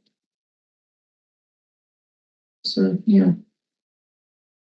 I'm kind of torn on whether it's being slightly taller is an issue or not. What's like, Like you said, like half a story, like if that helps people get another, like, yeah, just keeping it open, for people to be able to build and utilize their space most efficiently. And yeah, trying to envision it, and it's hard to know if it's gonna, and like how often and how frequent it would happen, if it would really impact the view or like the look of the community or not. So yeah, that's. so what I'm hearing you say is that we, correct me if I'm wrong, that we keep it to what our maximum building height is for both primary and secondary. Yeah, another kind of thought, well, I'm not saying that I'm set on it, I'm just like it's a hard one to kind of fully consider. And because if you were, say, building a secondary housing unit, maybe you're gonna renovate your house or redo your primary. So if that's limiting you, and then maybe you're going to go ahead and redo your primary house, and then it's not, or they become the same size or height or whatnot. Yeah, I'm not sure I'm not on that one. Yeah, no, and I guess, having something like limiting either a percentage or saying like a half story higher, where then now we're eliminating anything, grossly at, not matching the neighborhood, or doesn't match the neighborhood aesthetic, but then now still allows for more flexibility, so that you would say, you couldn't go more than a story taller, and so then an R story taller here is 12 feet as a maximum. So then now the secondary can only be 12 feet taller than the primary. Versus 34 feet versus if a primary dwelling is like 12 or 15 feet with the peak. Well, the secondary right now can go up to 34. Well, that would look, no, I don't think that's what council wants. But to your point, you want more flexibility that someone can maybe build up, but that we're not creating an albatross in the neighborhood. So that could be either tying it to a percentage, or to a story height where it can't be more than half a story, or a single story higher. Yeah, I'm not sure what the right answer is, but I find this one a hard one. Yeah, I mean, I'm one that doesn't care so much for aesthetic things. I just don't care. I'd rather do more housing, but playing, I like giving people a little bit of leeway with that. Without going where I just don't care. I think about my wife and she's like, that's a terrible thing, but I don't care. So yeah, having a little bit of flexibility is good. So they need more housing. So if someone can afford to put a suite on top of their garage, great. Yeah, and just to note, statistically, it is cheaper to build up than down. Yeah, So, I'm thinking of, I don't want to restrict people so they can't do Sorry, yeah, no, and the only thing would be is that in this instance, I wouldn't be so much concerned with, say, somebody building a 3-story house behind it. It would be more with the outbuilding above it that you're ending up with significant height story. Again, it's all for housing, and it would be more just that it's too high, than what we would want, because if you build a 3-story unit, and frankly, we don't have, or we're not looking at limiting the size too much, you're gonna end up with one much larger than the primary, which is not bad if we open up the possibility for subdivision. Otherwise, it's like, it'll just, what we have to worry about slightly, and we'll have more information once we do our water and sewer plan, but it's like, if we would allow, like, just have no limitations to the point where Council McCullers, we don't care, and everybody wanted to put like 3 or 4 bedroom secondary suites that are 34 feet, that is going to be a big drain on our water and sewer infrastructure that we're not necessarily, we haven't planned for. And it's not that if we allow 1 or 2, it's not a big deal, but if we allow 20 in a certain spot, it may start affecting things. And again, it's not so much that we want to limit housing, we want as much housing as we can get. It's just that balance. I kind of like the percentage idea, and I'm not sure if that would work necessarily for total floor plan or like height so much as just the general size. Like that, for instance, you used 80% of the primary residence sort of thing. Mhm. I'm not sure if the percentage would work as well in actual practicality for height, but I don't know. It may, because normally garages are much smaller than houses, Right. right? So if it's 80%, using that number, you can go that way as long as it's 80% house. Mm. So that might actually Might work. be the best. Yeah, because then you're balancing height versus square footage. It's Yeah. like building up, you can get your 80% Yeah. by going 34 feet high rather than 80% That out, way. right? So And which one would council prefer? Would you rather the wider one in the back that may have a lower line, so then aesthetically it may not be noticeable, or that you have the taller because you can fit more? Right, and it doesn't, like, for me, I'm indifferent, it's just more what council. I can say that, yes, I know we're not a city, but our land is shrinking. Mhm. Because as we build, we get less and less land. And so we will eventually have to start going higher. So right now, I agree with you, and I think that I hear from these guys is that we use 80%. So then the area, I cannot be, is it height or area? I guess that's where I was going with that. Is it like when we're using floor area? Cause like this is where, like, if we go like this, when you go height, it's like you can go a half story, full story, 2 stories above and get that same percentage, where area is either up or out. And again, if the aesthetic really doesn't matter, then it is 80% of the area, and whether they choose to go up or out doesn't matter. building area. Versus building height. Because building height, if you go 80%, then now that would mean if you have, it'll be shorter, or you can go vice versa, so it'd be 120%. Where it's like if your building is 16 feet, 120% above that, which is now whatever, 18 feet. I don't know the math, don't hold me to that, but it would just be slightly taller, where it can be taller, but Okay, so this is what secondary dwelling unit, building area cannot be greater than 80% of the primary residence. Sounds familiar? Yeah, like that. Okay. 96. Councilors. So we have temporary building and then temporary shelter, which is that just like a car tent? That's how I'm reading it. Yeah. That's what that would cover. Okay. Not like a shelter to stay in.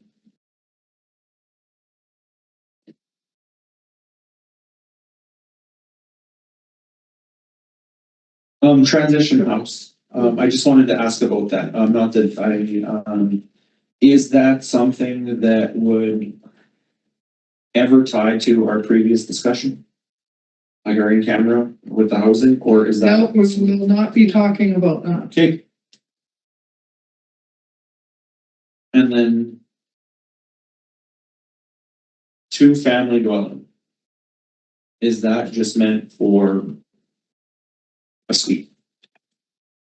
Or is that what you- Or is that? Just a residential. Hence why I said that all of this needs to be under one. Mm-hmm. Not even under. Duplex is not there. Yeah. So.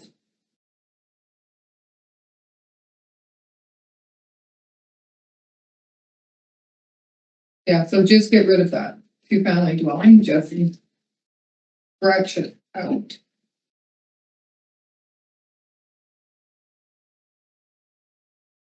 Okay. Anything else on that one? Nothing? 97.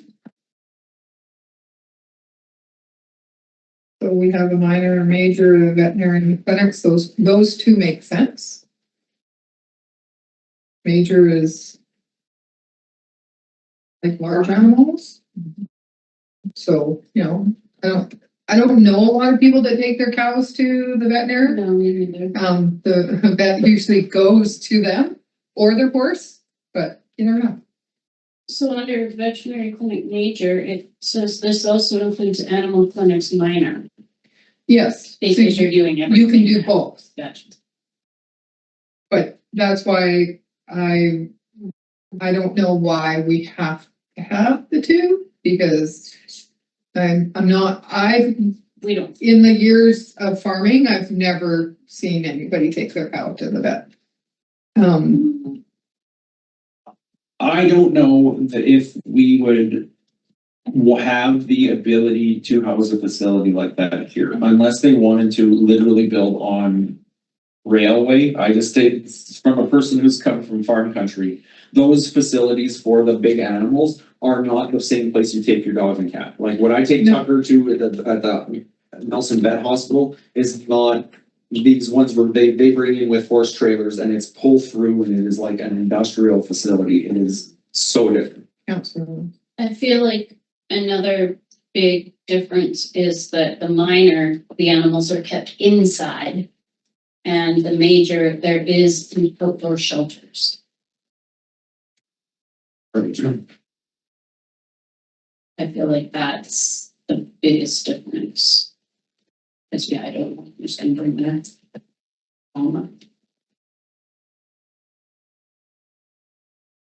And we don't really want outdoor. In the middle of town. I guess my thoughts with it is do we give somebody a business license to be a large animal veterinarian that can still do small animals Mhm. within their clinic, but has that ability to take their large part of their business to the farms? If we say, no, we won't allow large, then we restrict that. No, I feel like that's how most vets would do it. And that's why I say I feel like the biggest difference for me between these two is the indoor and the outdoor shelter. Yes. Yeah, sorry, if I may, the one thing that I would add to that, I think if we were going to combine them, or look at it, is that right before the outdoor shelter is are given medical and surgical care. Mhm. That might be where Mayor Lockwood's point is, as far as allowing that activity to happen, just maybe not on site. Is that we would allow, that would be part of their business model, like the medical and surgical. It just wouldn't necessarily be on site, and it's not something that we would have to restrict that. It's just honestly, their permit in their building space would not allow it unless they were building on rail. sort of thing. So I think if we included the argument, medical and surgical care into the minor definition and then get rid of the major one, that would encompass getting rid of the outdoor shelter, but then allow more extensive veterinary activity if necessary. Maybe.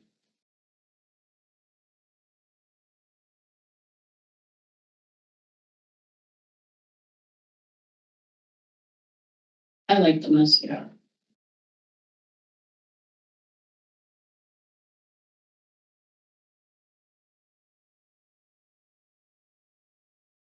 I guess this is zoning and because you've brought up business licenses multiple times, that's where I see that.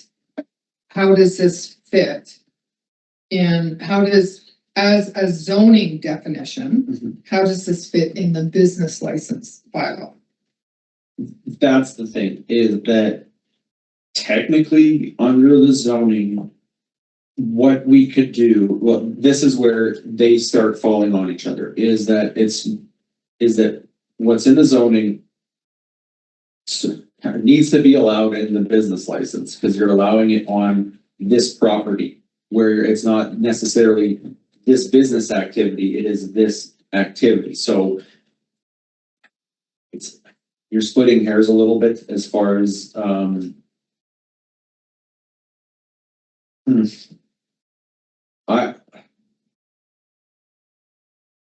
I guess if there was an issue with council approving a major for some reason, that we wouldn't want that activity to happen, whether it's like the outdoor shelter or if it just, we can maybe remove that part of it. But to your point, yeah, is that if we have it in here, it's hard for me to put it, or for council to approve something in the business license bylaw or restrict something that's allowed in the zone. They do kind of have to match. So whatever we allow in the zoning, we kind of have to allow in the business license bylaw. We can allow more in the business license, more so than we can less.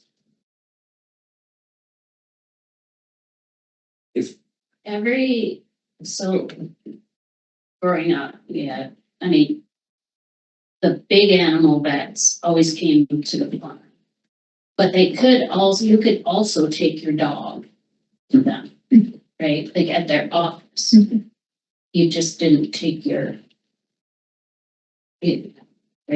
So I feel like if we don't allow a major, then that's gonna limit our veterinarians for licensing.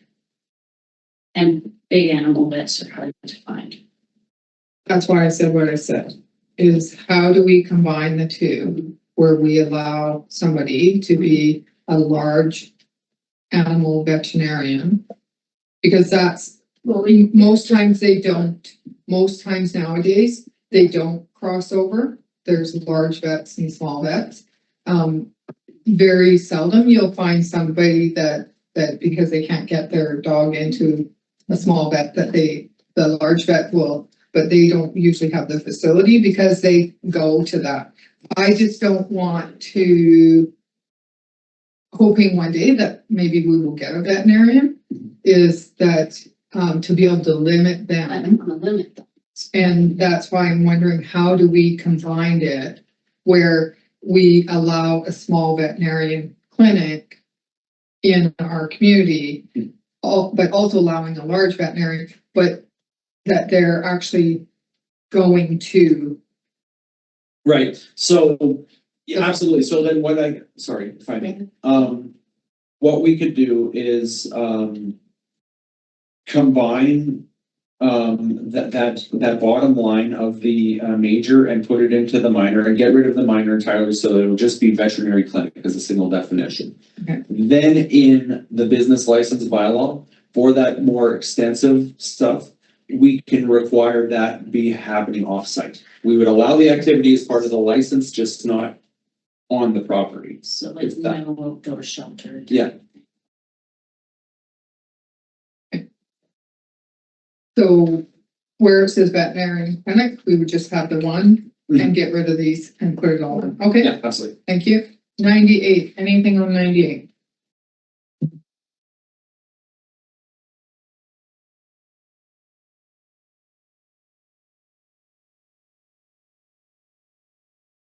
Parking or salvage yard, are we suggesting by having that in here that we would allow one in the village? No. So you don't, You can explicitly state that it's not allowed in there. It's not, in some yards, not. as long as that's not allowed in. On the railway, I don't know. We don't have that in front of us. So, or do we? Maybe we do. We would, it's further down,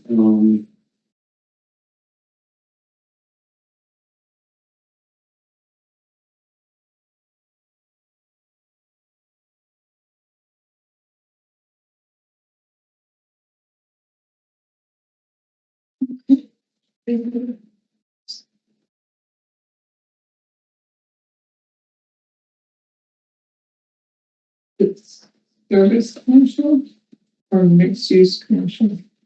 um,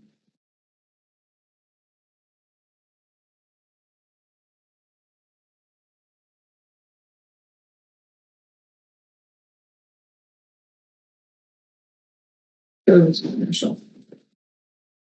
What are you at? It's page 130 is what I thought. You gotta live where it's going. Yeah. And that's where, That's what we. yeah, because that was a big thing.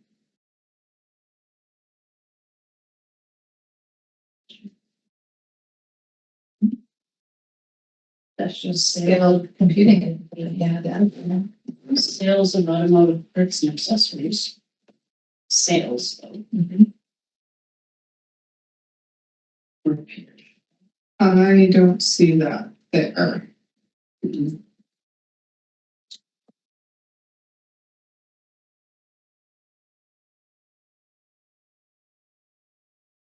So I don't think that we even need them. It's not something you would typically. Not in a small. No. so. We still have like on 510, we do have that mixed use commercial. Okay, do you have a page number?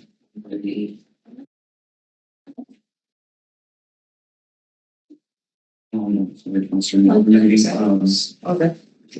It's page 63 of the bylaw. Oh, that's the road. Yeah. Okay, so is it there?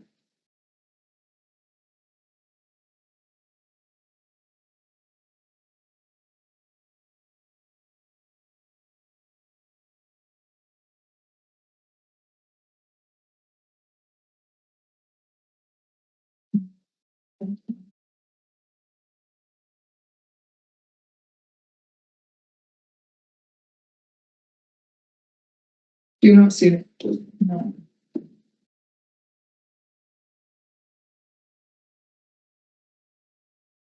But what is not there is no other work on that one. No, we do need. Have that.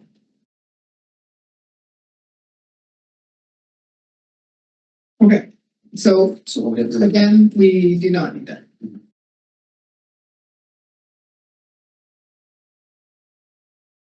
Okay. So 99.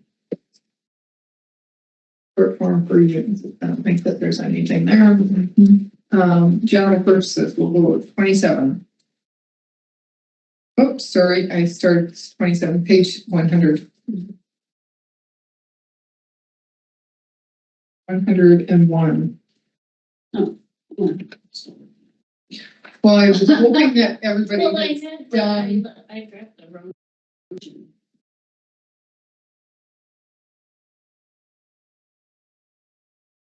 So here's the mobile home one, less than 6 meters. Oh, look, we have vehicle wrecking yard down here. Prohibited. Do we need that even if we're taking? No, you always put in the prohibited.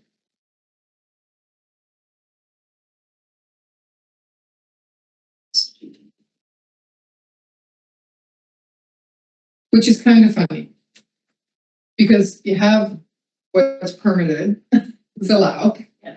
That if it's not in there, It should. nothing else should be. That's right. Well, So- typically that's what it is that if you have you have your primary use, or your allowed uses, your discretionary uses, and then if it's not on either one of those, if it's not on the list, it's not allowed.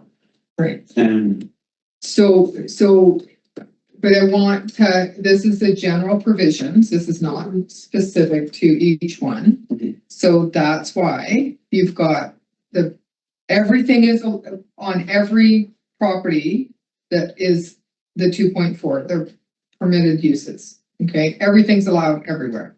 Then when you get to 2.5, each one is only allowed at certain places. So that's, because it's just basically, here's the breakdown of it, right? Then the density regulations, which, Did we take that? Because we took away the medium and bold high density. This is more of what's on the plot of land, correct? yeah, what that'll be is for what we would allow, say, for example, for Percentage of. well, it would be just density. So like, if for Hutchison or McClure, right now they're allowed 6 and 5, but we could increase the density to allow a 10-unit apartment there. We'd have to figure out parking and everything else, but that's what that's. so the development permit and areas, that's all the different permitted areas, the aquifer, the downtown, we have that. Our enforcement onto page 104. That's just what's in our charter. Rate of entry. What is I don't know what the issue is. But if this is written. This is about from us, us, yeah. about us. Yes, that's right. So it And- doesn't affect us. Like it, I know they had an issue with it, but it's not at us that made this. No, what the issue is people didn't understand that this has been in the charters. That's what I mean. Yeah. Yeah. Yeah. Yeah. Yeah, They just noticed. yeah, right. Because it wasn't in the last OCP. Because it didn't exist in the last OCP, because the last OCP was in 1980. And the charter was 1995 or 96. The development variance permits, and then the water and wastewater utilities, observability, unit of measure. Yes, The water and wastewater utilities, where this came up was when a lot cannot be serviced by either, does that mean a physical inability to extend the line? Like say, for example, on Woodland Drive? Or is it an instance where we have lines and they're just not connected? So say, for example, like the end of Caddy Road. Where if somebody on the end of Caddy Road, can't see it, it's the big square, 3-acre chunk. If they wanted to put a well in a septic. Because the trunk line only goes halfway down the block and it doesn't connect to the property. What that's saying that now we would absolutely limit 100% any kind of well or septic. And I'm saying that's a good thing. I just want to confirm that's what council wants.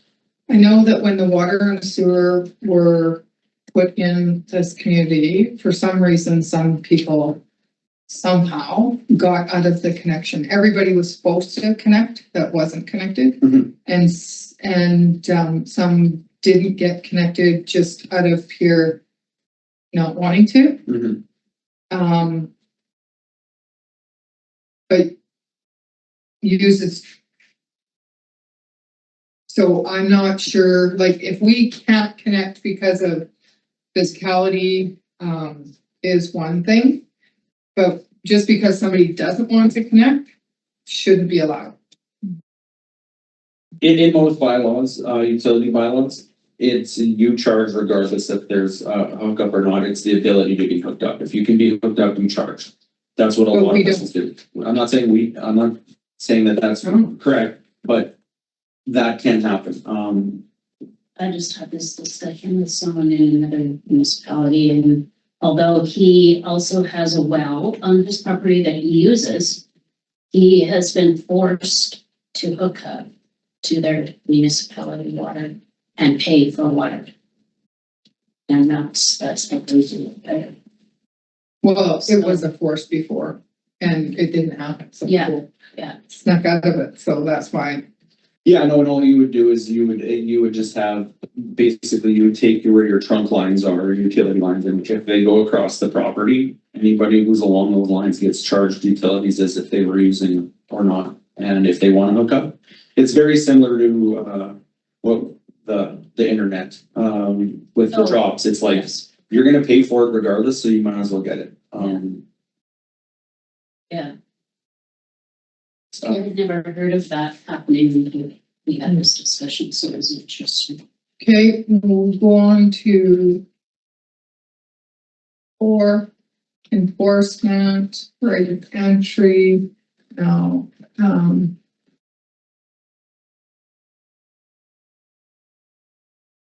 okay, so under C, the, for building, Mhm.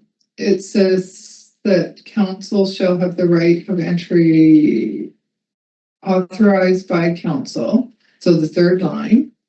So it's the CAO, the building official, the bylaw enforcement officer or officers or employees of the municipality or other persons authorized by council shall have the right of entry at all reasonable hours and may enter into any building and shall obtain the consent of the occupant or provide written notice to the occupant 24 hours in advance of entry in order to inspect the same and to ascertain whether the provision of this bylaw has been carried out. Is this in the charter? How do we have that kind of, and I have reasons of wanting to make sure. Is that weird? It's not about the correct wording. Do we have that kind of power? Does a council have that kind of power? Yes, short answer. The answer is that frankly, staff has any ability to go onto private property in the idea of a bylaw being broken. Yeah, again, with. So I'm going to stop you there. Mhm. I'm not talking property.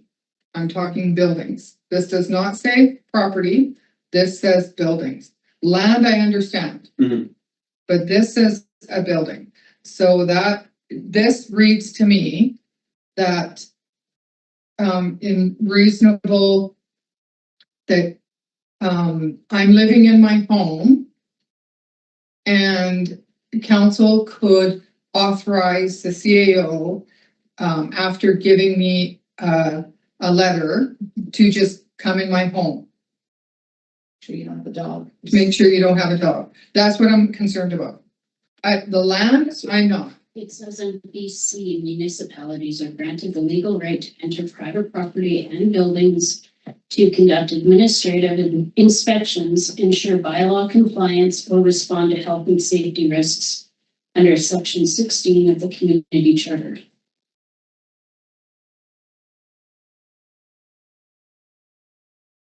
So does it have anything else? It doesn't have. 24-hour, it does say something here. I saw about the 24-hour notice. Okay. Municipal officials such as building inspectors or bylaw officers at a reasonable time can enter whether bylaws or provincial regulations are met. No warrant required. Though they must provide reasonable notice of entering a private dwelling. And if an inspector has reasonable grounds to believe that a failure to enter immediately may result in significant risks to health and safety, they can enter without prior consent or notice. I was just gonna say that we have to say, oh, we have a list of people, but then we have or other persons authorized. That's just somebody else that for that purpose, they can inspect. So that would be, for example, if we hired, say, a special building inspector because we didn't want, or somebody that was different license that wanted to come in because our building inspector either wasn't qualified or just we wanted a second opinion. Council can designate that person. But that's kind of, that would be pretty unique circumstances. It's usually just the chief administrative officer, the bylaw officer, and then your building official.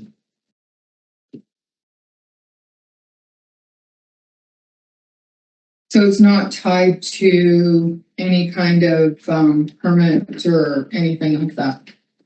No warrant. No, it wasn't a Basic, warrant. reasonable. Reasonable, Must take reasonable steps to advise the owner before entering the property. Except in any case of. reasonable notice of entering the private dwelling.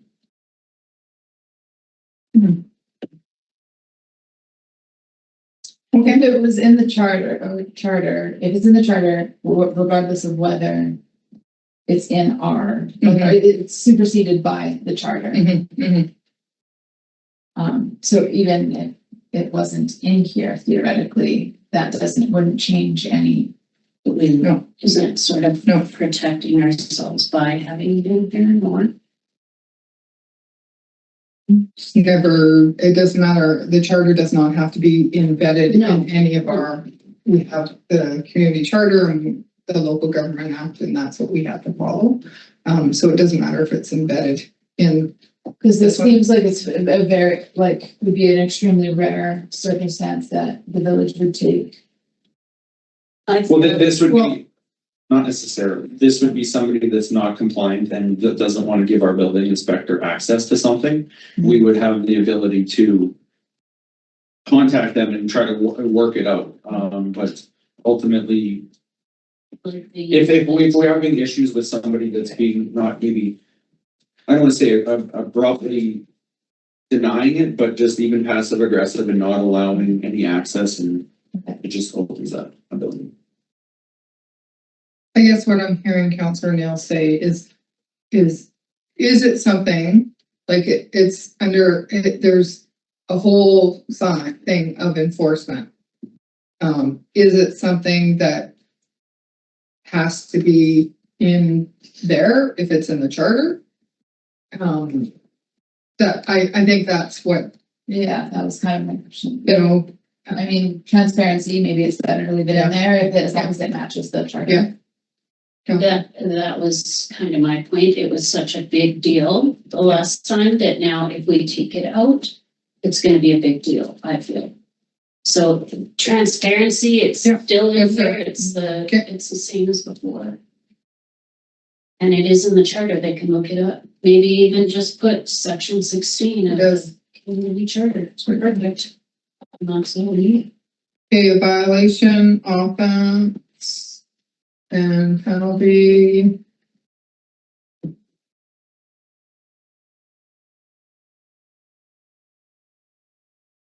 Okay, so 107, general requirements.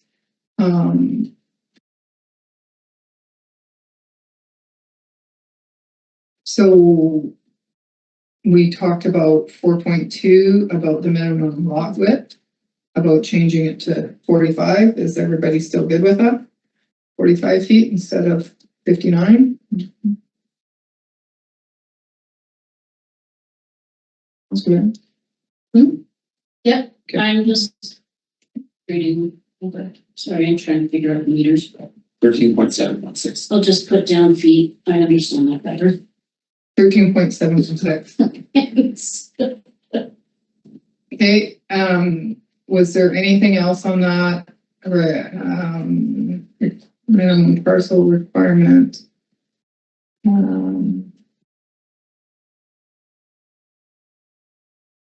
Services, yeah, This is something that I guess I wanted to just bring up with council just generally real quick, because we're getting late here. When it comes to the minimum parcel area, we talked about this when I was at a conference, in Castlegar, and about just developing and maximizing costs and like long-term, asset management. And they brought up the instance about having, so for, say for parcels on Glendale that are larger, that can fit subdivisions.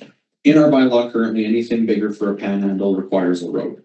So what, and a lot of municipalities have that same ability. The issue is that what they're finding is that when they allow a property that can fit 6 or 7 and they only give 4, that after a certain period of time, the municipality starts, like from an asset management perspective, starts losing money. Essentially, you almost lose it instantly, because the 50 feet of road that we would have to replace, we're not getting enough taxes for the 4 houses. So we would want to increase the density for those and say, increase it to 6. But in an instance where we wouldn't want to limit the 4, like we wouldn't stop the 4 from somebody doing that, but we would encourage this, like a higher density. 1, for more housing. 2, it's just better infrastructure consideration for the village. But again, because So what is the suggestion of well, to make that? So is it the road width? basically what it would be is that if you wanted to have a cap on parcel size, so that when you're subdividing, like right now, our minimum parcel size is 49.95 for feet. It's not in here, it's further down in the residentials and all of that. But you would have a maximum in the idea of now you're fitting as many as you can. Oh, so they have to make the parcel smaller to fit as, So just like how we're shrinking it to Yeah. 45 so we Yeah. can let more in, it's the same way as for area. We're allowing more density. So say somebody, the property, I would use like say, one that's ours, like you take where our curling rink is, for example, like just that large parcel, is that would, if we were to subdivide it now, you could allow, probably 50 in there, but you can go as small as 2, right? And so, but we wouldn't, if somebody wanted to build a panhandle with 2 extra lots in the back, we would make them put in that road infrastructure and all of that cost. But that's in theory also hindering them from developing, because they're like, well, I can only sell 2 lots. Where if we almost somewhat encouraged, and whether this is through phasing in utility hookups or, as far as having a depreciating scale, that's further on. But just looking at council to consider a minimum and a maximum parcel area for properties for subdivision. That's all I wanted to just touch on. Does the 40, shrinking it down to 45 feet not hit with the subdivision also? It will, but it doesn't, but now it's just the width, but you can go 300 feet long. You can go 40 foot wide, but you can go 1,000 feet long, where now this would limit where you're going this by, so you go 45 by a maximum of 120. so they But can't it would take be a in 200-foot lot and make 2 100. You want to put like a 50-foot maximum, so they have to make 4 50-foot instead of 2 100. But you're basing it, not Yeah. on width, but on area. So then if they have 10,000 square feet, Yes. we would now be able to fit 4 in there versus the 2. Okay, so we can get going on this. Because we don't have that bylaw sitting in front of us. It's just further down for each of the different zones. Each zone has their own areas that allow. So it's just, I just wanted to So put that we'll bug in hit on there. that. Sorry to it. Yes. Okay. But because we're gonna be doing it 4 times, I wanted to mention it now. Because we were in. Okay. Services, that's again, I guess with this zoning having this zoning is going to connect to the subdivision services or zoning bylaw. Yeah. Get tired. So it's really hard for us not to have that, to be able to say yes to this. Yeah, Not have that. So we're gonna just, if something has 588 in it, Mhm. we're just gonna kind of skip over it and then have that 588 so we can make sure that it fits in here and fix that. Is everybody okay with that? Okay. Property use during and after construction, so this is where, somebody erect an accessory structure for storage provided it's shown on the plan. That's the one. If a laneway house is, erect the plan, laneway house first is shown. Provided it meets zoning requirements and live it while the, okay, the recreational vehicle, use it own accommodation. Everybody good with all of that? My only question is because building permits are good for 3 years, we'd be essentially, if they didn't complete after 12 months. Oh, I see. Not, and I'm not saying that we necessarily want that temporary dwelling there for 3 years. It's Yeah. just, 3 years feels like a long time to have somebody living in. I think 12 months is more reasonable. It used to be 6 months. And then could it be on like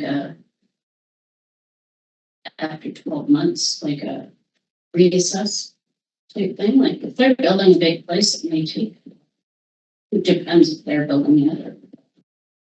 yeah, but just because they don't require any kind of extension for us after a year, we just let them know, no, the building permits are good for 3 years, so Oh, it's, no, I meant the staying in. It's staying in the, but we have no other way to follow up because we're not checking up on the permit, right? so, can it be tied somehow to the permit? You could have it depending on, I'd have to run it by the building inspector as far as when they do their inspections, like say, for example, you could have it where it's at drywall stage or at lockup, and then now that's the time. But I don't know when our building inspector does those to trigger that, because he would come back and say, yep, it's at drywall stage. Now I would send a letter to the applicant saying I see. Yeah, no, that's too much. X amount of time to get out. I hadn't really thought about it. I just assumed that after that 12 months, they could sort of reapply. Or if they needed it longer type thing. In theory, they can. It's just right now, Really? well, it's not that. It's like if we forget about it. Yeah. So is there any way that there's some kind of a one very simplistic, application that when they're putting in the permit, that what they're, Add an extra pages. It does say that they can apply for a 6-month. Yeah, at the bottom, there's that, but if we wanted to expand that to go 12 months, say. However, level council's comfortable. I'm happy with the dates that they are. I'm just stating the difference between what a permit is valid and this may create a situation for somebody who's taking longer to build. So do they not have to, when they get their building permit, do they not have to apply or let you know that they're gonna live in an RV or something? Yeah, so then what happens is this is the step, is they apply to the village for a development permit. And that's where we do the zoning checks, our site plans, if they're building accessories, and this would come in. Then we would approve it, and then once the development permit's approved, we send it to the building inspector, and then they do the code checking as far as the construction. They don't care about site coverage or setbacks or anything else. So then that's where we would do our vetting, is in their development permit application. They would say, yeah, we're living in either a temporary structure or an RV or.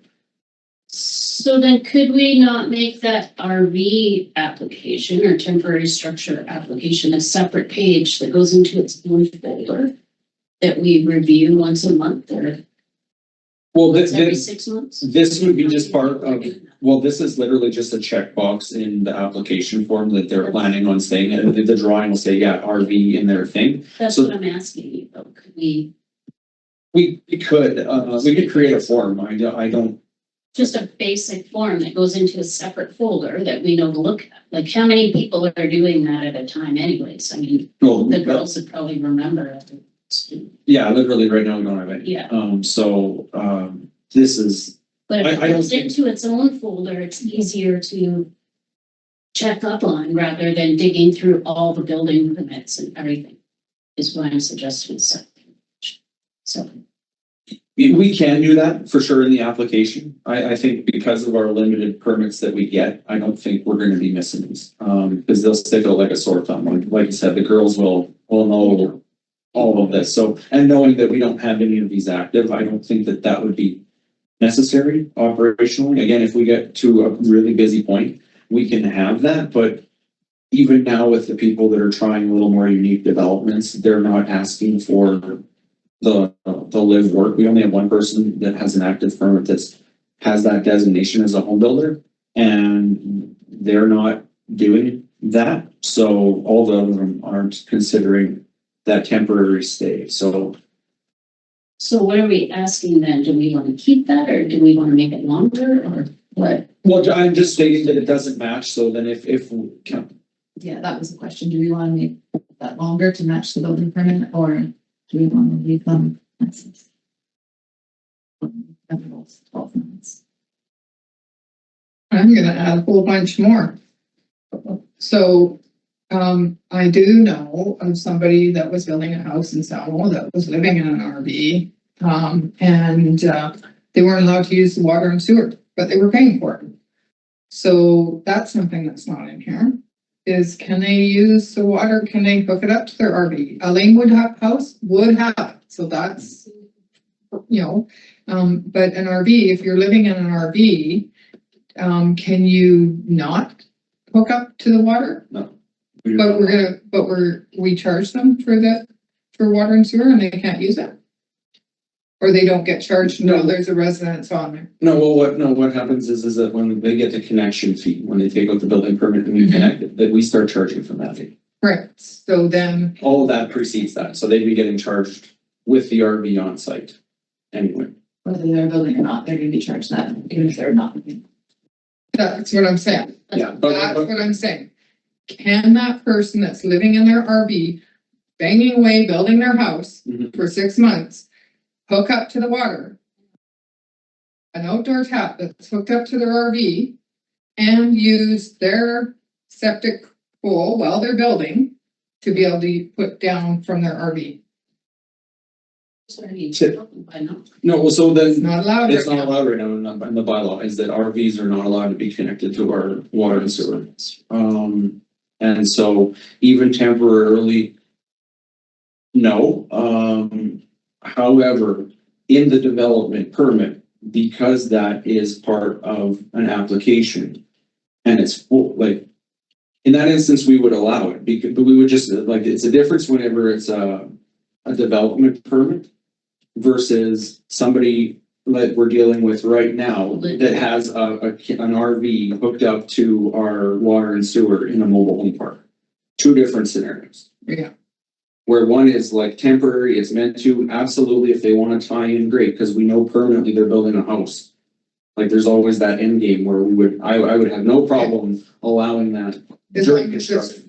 Because it doesn't read that way in the bylaws. No, but we would have, that's something we will have to change, and that's something that I was gonna bring forward to you guys, that we need to change that. For that specific reason, is that there's not any flexibility. Or, Yeah, because if they're paying for it already. But I see the reason not to. too. Okay, so can we change this, instead of going from 12 months, can we go to 24 months? Not to the 36 months, because it shouldn't take anybody 3 years to get into a house that they're building if they're living in an RV. I feel sorry for them if they have some pretty good winters. Last winter wouldn't have been so bad. And what about the extension time? You want to do 12 and then an extension of 12? 24 months or 12 and an extension of 12. No, because then you're past your building. No, 24 months and an extension of 12 is your 3 years. Yeah, I'm saying that you should be able to Yeah. be living in your home in 2 years and 24 months. I agree, but if you're building it yourself. so is the total 24, or are we going 18 and then 6 months for extension, or are we going 24, 6 months extension to 30 months? I So, personally like 12 and 12. keeping it at 2 years. Yeah. 2 years seems like a long time to have. And 12 and 12. So that's where the extension is 12 months. Yeah. Okay. We've already talked about recreational use of the residents, vacant lots.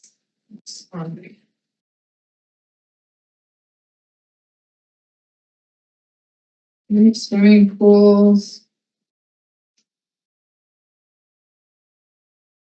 Residential yards.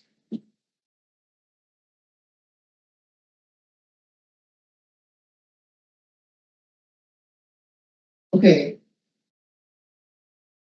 So the minimum front yard depth.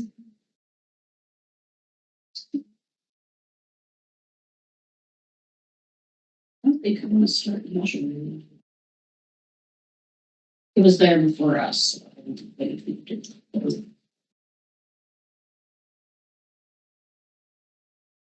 I don't know why this, and I will have to look into this because Yeah. the This one's a- minimum yard front depth for me is your front setback. Yeah. Which our front setback is 24 feet. Why would we want a 29 and a half? That's why. No, and if there's some reason what the difference in definition is, I will go look. But Okay. no, I think those should match what our current Okay. boundaries are. Riparian management areas. Why does that say setbacks and then you turn the page and it says setbacks? So this says Setbacks. riparian management area setbacks, Mhm. and then we go to setbacks. So this Yeah, is for. but this is only for the RMAs, only for the riparian area. It's got different setbacks for the riparian area than for a regular. That's just tied to our different DPA with our slope and Okay, it's just because or of the floodplain. R, because it just seems weird to put that after. It honestly should I be, get it. it should be after, the RMA should be after the Yeah. normal setbacks, because it's, yeah. It's gonna. That's why Not it the seemed front. weird. Yeah.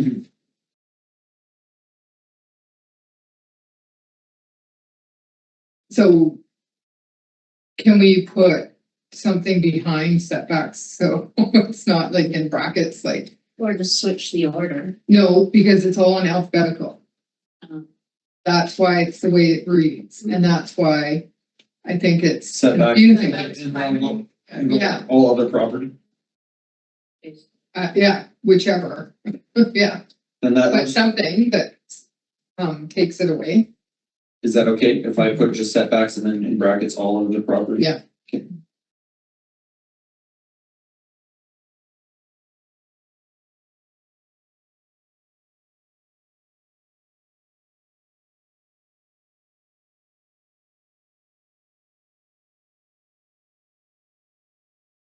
Common walls.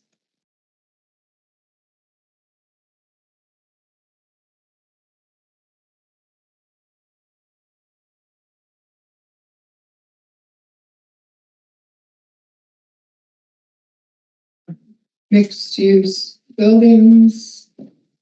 Height and grade.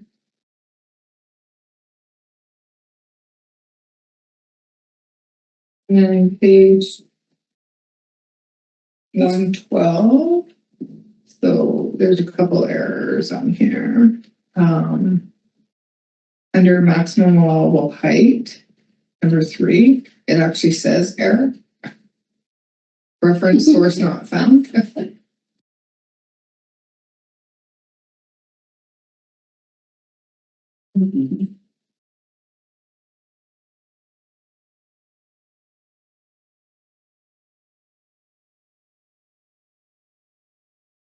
Okay.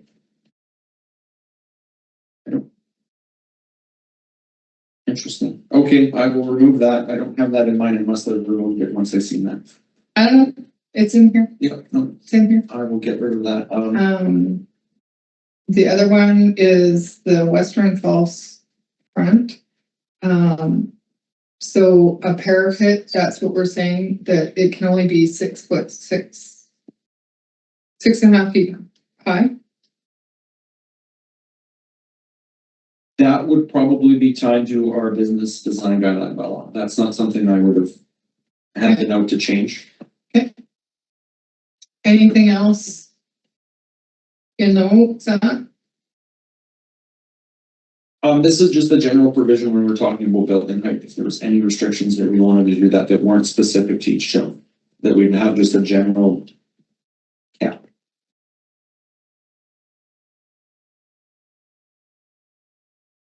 Does this pertain to what we had said for 3-story thing? Yeah. So what this would say, basically, so right now is 3 stories, 10 meters. 10 meters in height. The 3 stories. Yeah. I'm sorry, I could have been sharing. That's all. Yeah, and it's not so much that one, it would be if there's anything like. Anything that wouldn't, so no accessory buildings or structures may exceed the 14 unless approved by development and issued for a 2-story structure, then that's 23. So that's where our accessory height would come in, is that if we wanted to graduate the house up top, it can't be higher than 23 feet. As of right now. So versus putting a percentage in it, like we mentioned earlier, they're saying 23. So that, what you're saying is we would change that to the percentage? Either or, yeah, we'd either pick the fork in the road where we go percentage. Well, or we can't have one but earlier. no, I'm saying either we go back and get rid of that percentage and keep the 23, or we change the 23 to the percentage that we decided on earlier. Sorry. Because this is overall building height, like for all buildings.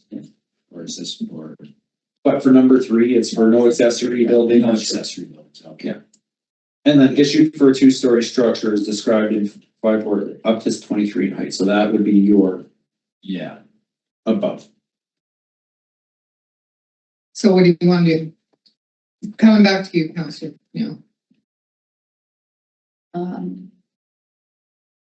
So I'm fine with either, to be honest. It's hard to know what is right and what it's gonna actually look like. I think we keep the percentage. What? So we have percentage, doesn't care. I'm fine as long as they're both the same. What do we? Percentage or height? This is what the decision. Percentage. Okay, percentage. Okay. Anything else on there? V, the 1-story dwelling, primary carriage, maximum of 15.1 in height. So that's where same thing, That's- for one percentage again. And then the other one that I did want to talk about is that if somebody wanted to build a outbuilding for their RV storage, where they're doing the 23-foot building, like that's essentially your garage height by itself. So is that too tall, not tall enough? Like I know that for motorhomes, it's typically like a 16-foot door would kind of cover everything. Anything else is kind of excessive. Yes. So I do know that there was in front of council before my time that somebody wanted to build a garage that was actually taller than their house just because they wanted more storage. Mhm. And the council, they actually came to a board of variance and it didn't go through because the yard had to come up 9 feet on top of it and they didn't know that. Anyways, it would have looked absolutely ridiculous of just having a garage. If we're gonna put housing on top of it, like, then we're going with the percentage. But if it's just a garage, do we need to go higher than 23 feet? Right? Like, if they wanna put housing, they get the percentage. They don't wanna put housing, they get the. Is that fair? Is that good? Yeah, no, it just more if 23 was an acceptable RV height, and That's where I was not sure about a fifth wheel. They're taller than just your average Yeah, a fifth will fit in a 23. 23. yeah, and looking at this, the maximum, the legal maximum RV height in North America is 13.6. Oh. And That seems low. That's That seems. that's the Google, so. It said North America. That's I guess we can. We'll do Canada. Maximum by region, BC is 4.15, 13 feet 8 inches is the maximum in BC, 13 what? 13.8. 13.8. So do we want to go 20? Do we want to go 20 to make it easy? And then, go ahead. Yeah, no, sorry, I was just talking to you about your storage, where you had the Board of Variances, that allows that mezzanine for a certain height. True. Keep it. I'm indifferent, I'm just See a lot saying. of them around. Okay. We are gonna shut her down right at night, so we have 4 minutes. Walkout basement, is there anything in there? Slope, it goes with our slope development permit area. Building inspector approval. What's that in here? Just waiving the need for a building permit for something smaller than 100. 10 by 10, okay. Parking, so this was one, I just want to get to the end of this. Well, all parking for residents and overnight guest, parking requirements are noted in each zone. Okay, so this is the one that we had talked about parking, about reducing it to one parking spot. With a house, I don't think that we need to reduce it unless the house is less than 1,000 square feet. Maybe that's a option, because there's not as many people, but something over 1,000 square feet, you're going to have possibly more than 2 bedrooms, so you could have more house or more parking. But apartments of any sort, right now, everything has to have 2 parking stalls. So should we take it down to 1? Wouldn't we start changing that within each? I know, but I'm just having that overall conversation right now. So then if the primary house would still have to have 2, if there's somebody put a secondary house in the back, then they would have to have the 3 total, is that? Yeah. Would that be correct? Yeah. I think that's reasonable. Does that make sense to everyone? Okay. Exterior finish, dormers, clear vision area. None of that has changed. Utility cabinets. What's that in here for? What's that? That's like your cable box. That's for the So, for floors, those guys. Not anything for residents. It's well, yeah, it says cable television. The cable television cable has never been buried in this town unless somebody that owns the property buries it. Rooftop screening, fences and landscape. Any of that? only if council wanted to change fence heights. Or to anything, I'm not saying good, bad, or ugly. If it's fine, it's fine.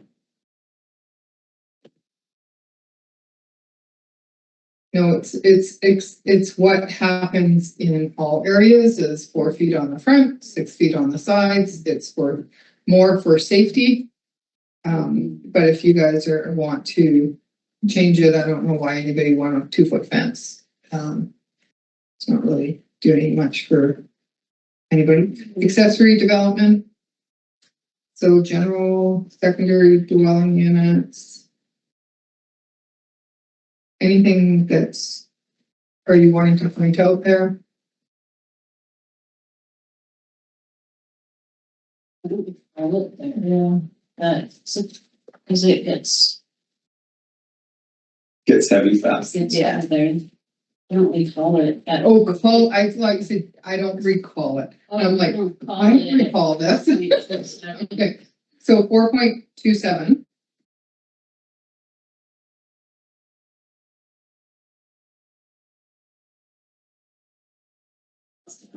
Start here, or, 272, so there you go. it's me. 6. Okay.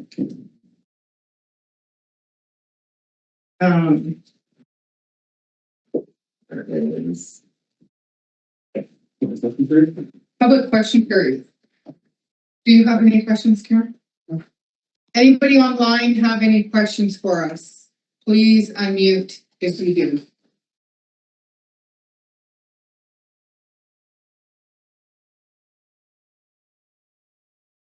One last time, if you have any questions for us, please unmute. Thank you for attending. Call for adjournment. First and second, all in favor? Okay. Thank you. Thank you, everybody.